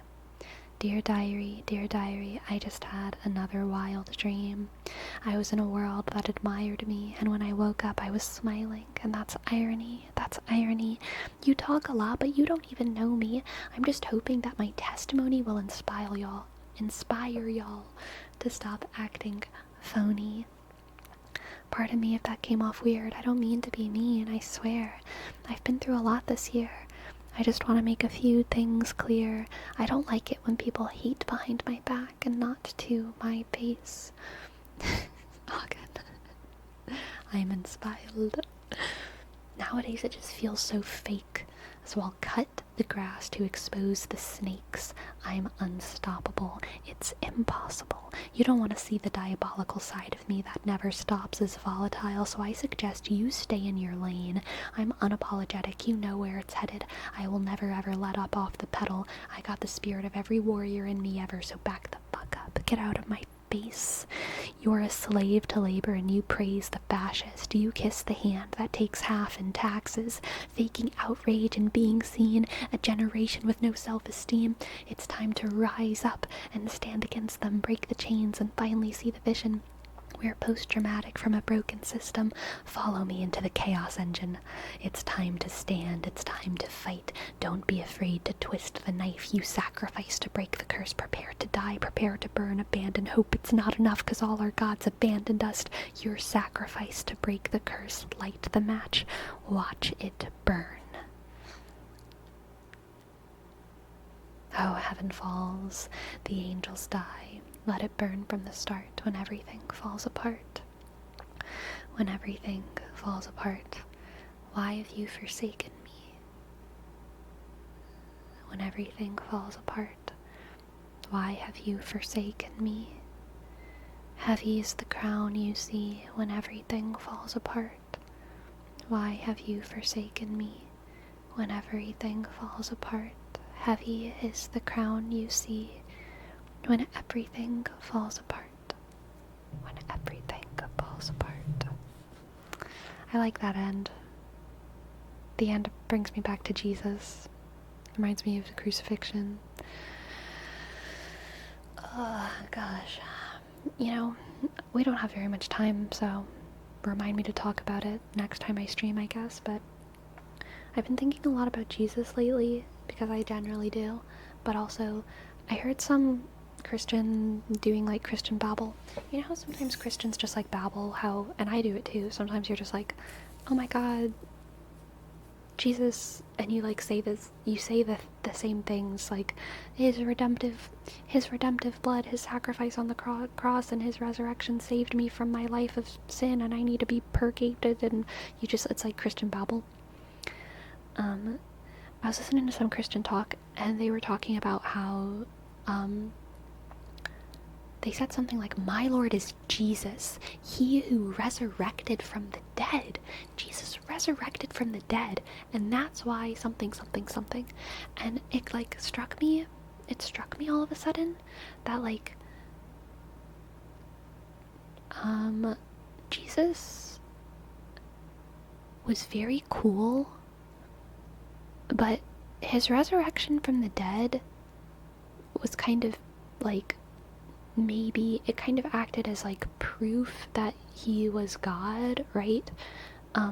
But it's like far from the coolest thing he did, especially considering like the concept of resurrection is mostly appealing to humans, because the idea of conquering death means we don't die and we potentially live forever. Like, that's like the basic concept. But Jesus didn't even do that. He just resurrected and like stuck around for 40 days and then went back to heaven.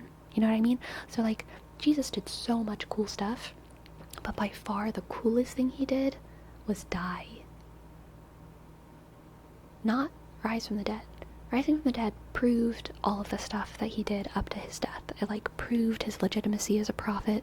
There are already a lot of people who believed in him. So like, you know, his resurrection was important, but it wasn't like the coolest thing he did, because he didn't even stay alive. I mean, he like stayed alive in a religious sense. God's not dead, right? But like, he's not still like on earth. I mean, he's on earth in our hearts, but y'all know what I mean. Jesus ain't walking around. Which is funny to me. It's funny to me because I feel like a lot of Christians don't think about that. I feel like a lot of Christians don't think about the fact that he resurrected, which is cool, but the idea of resurrection is attractive to humans because it implies worldly immortality. And Jesus resurrected and just opened the doors to heaven. He conquered death as a place, but people still die all the time. He conquered the realm of death because he opened the gates of heaven and made it so that when we die, we go to heaven rather than just like limbo or whatever. That's what Jesus did. He conquered death, the place, not the end of human life in time. I mean, he did personally do that because he resurrected, but then he also went back to heaven like 40 days later, and all of us die all the time. So like, death is still very much around. And I don't know, there's something funny about that. There's something funny about that to me. Like, to us, resurrection looks impressive, but to him probably it was like, I can't even really die. This is nothing. I don't think that's exactly what it is, because he did really die. I feel the resurrection was just his way of being like, fine, I'll drop the curtain for a second. Want to see I'm the real one? Look at this. Yeah.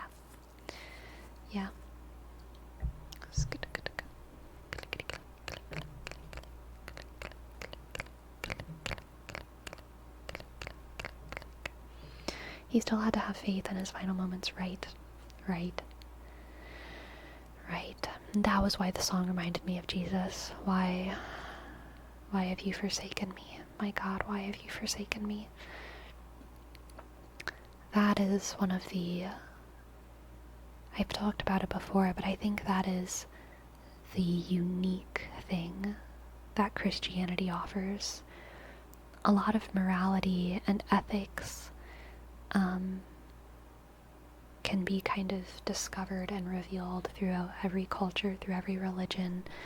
But the unique part of the story of Jesus was that we had a God who, for a moment, lost faith in himself and still went through with the act of faith, which was dying for our sins.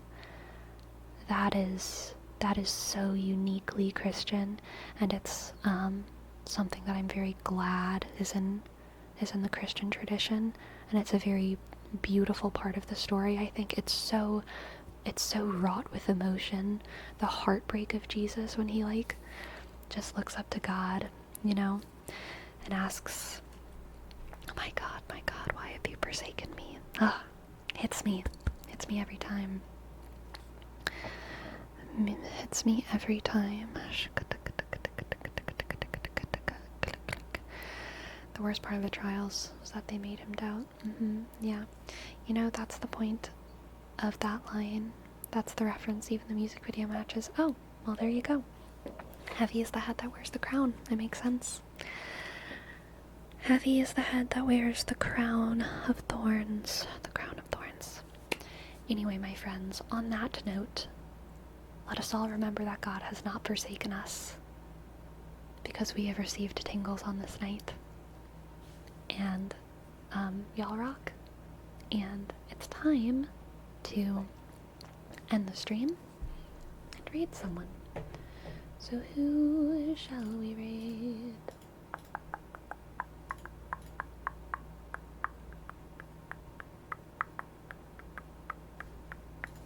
Let's see. Let's read Ida Kim. Ida Kim is streaming. They are a very gifted, very relaxing ASMR artist. Oh my god, yeah. What is the title gonna be? What's the title gonna be, my friends? I did forget about the title. I did forget about that part.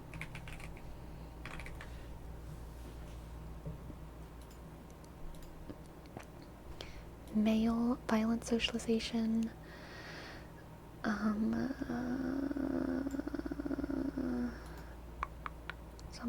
We did talk about government.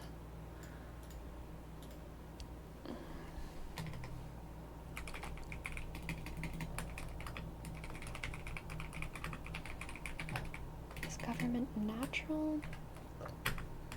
Male violent. A lot of heavy topics here. Socialization. Is government natural? Male violence, socialization.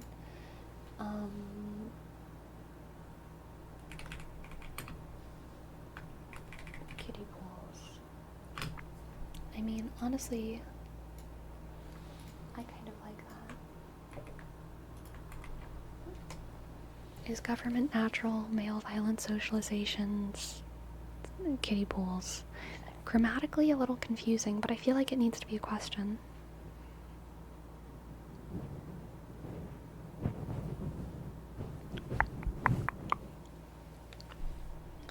No fire alarm mentioned. It wasn't the whole topic. It was a moment. Like, it wasn't like a topic of stream. I know it was your favorite part, Adeptal. But it wasn't a topic.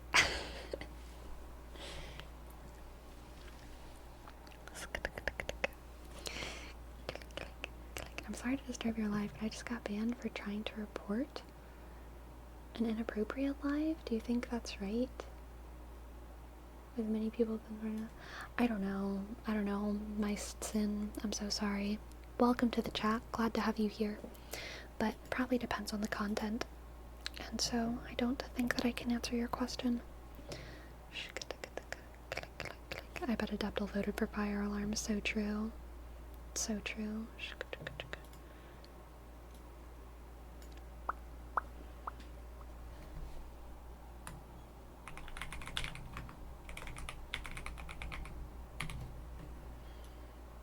Let's do this. This is more compelling, perhaps. Natural government, male violence, socialization, kiddie pools. Keeping with the classic format. And with that, my friends, good night. Sleep well. Tingle many times. Good night. Sleepy, sleepy, sleepy. Good night. Sleepy, sleepy, sleepy. Good night. Sleepy. Sleepy, sleepy, sleepy, sleepy. Sleepy. Good night. Good night.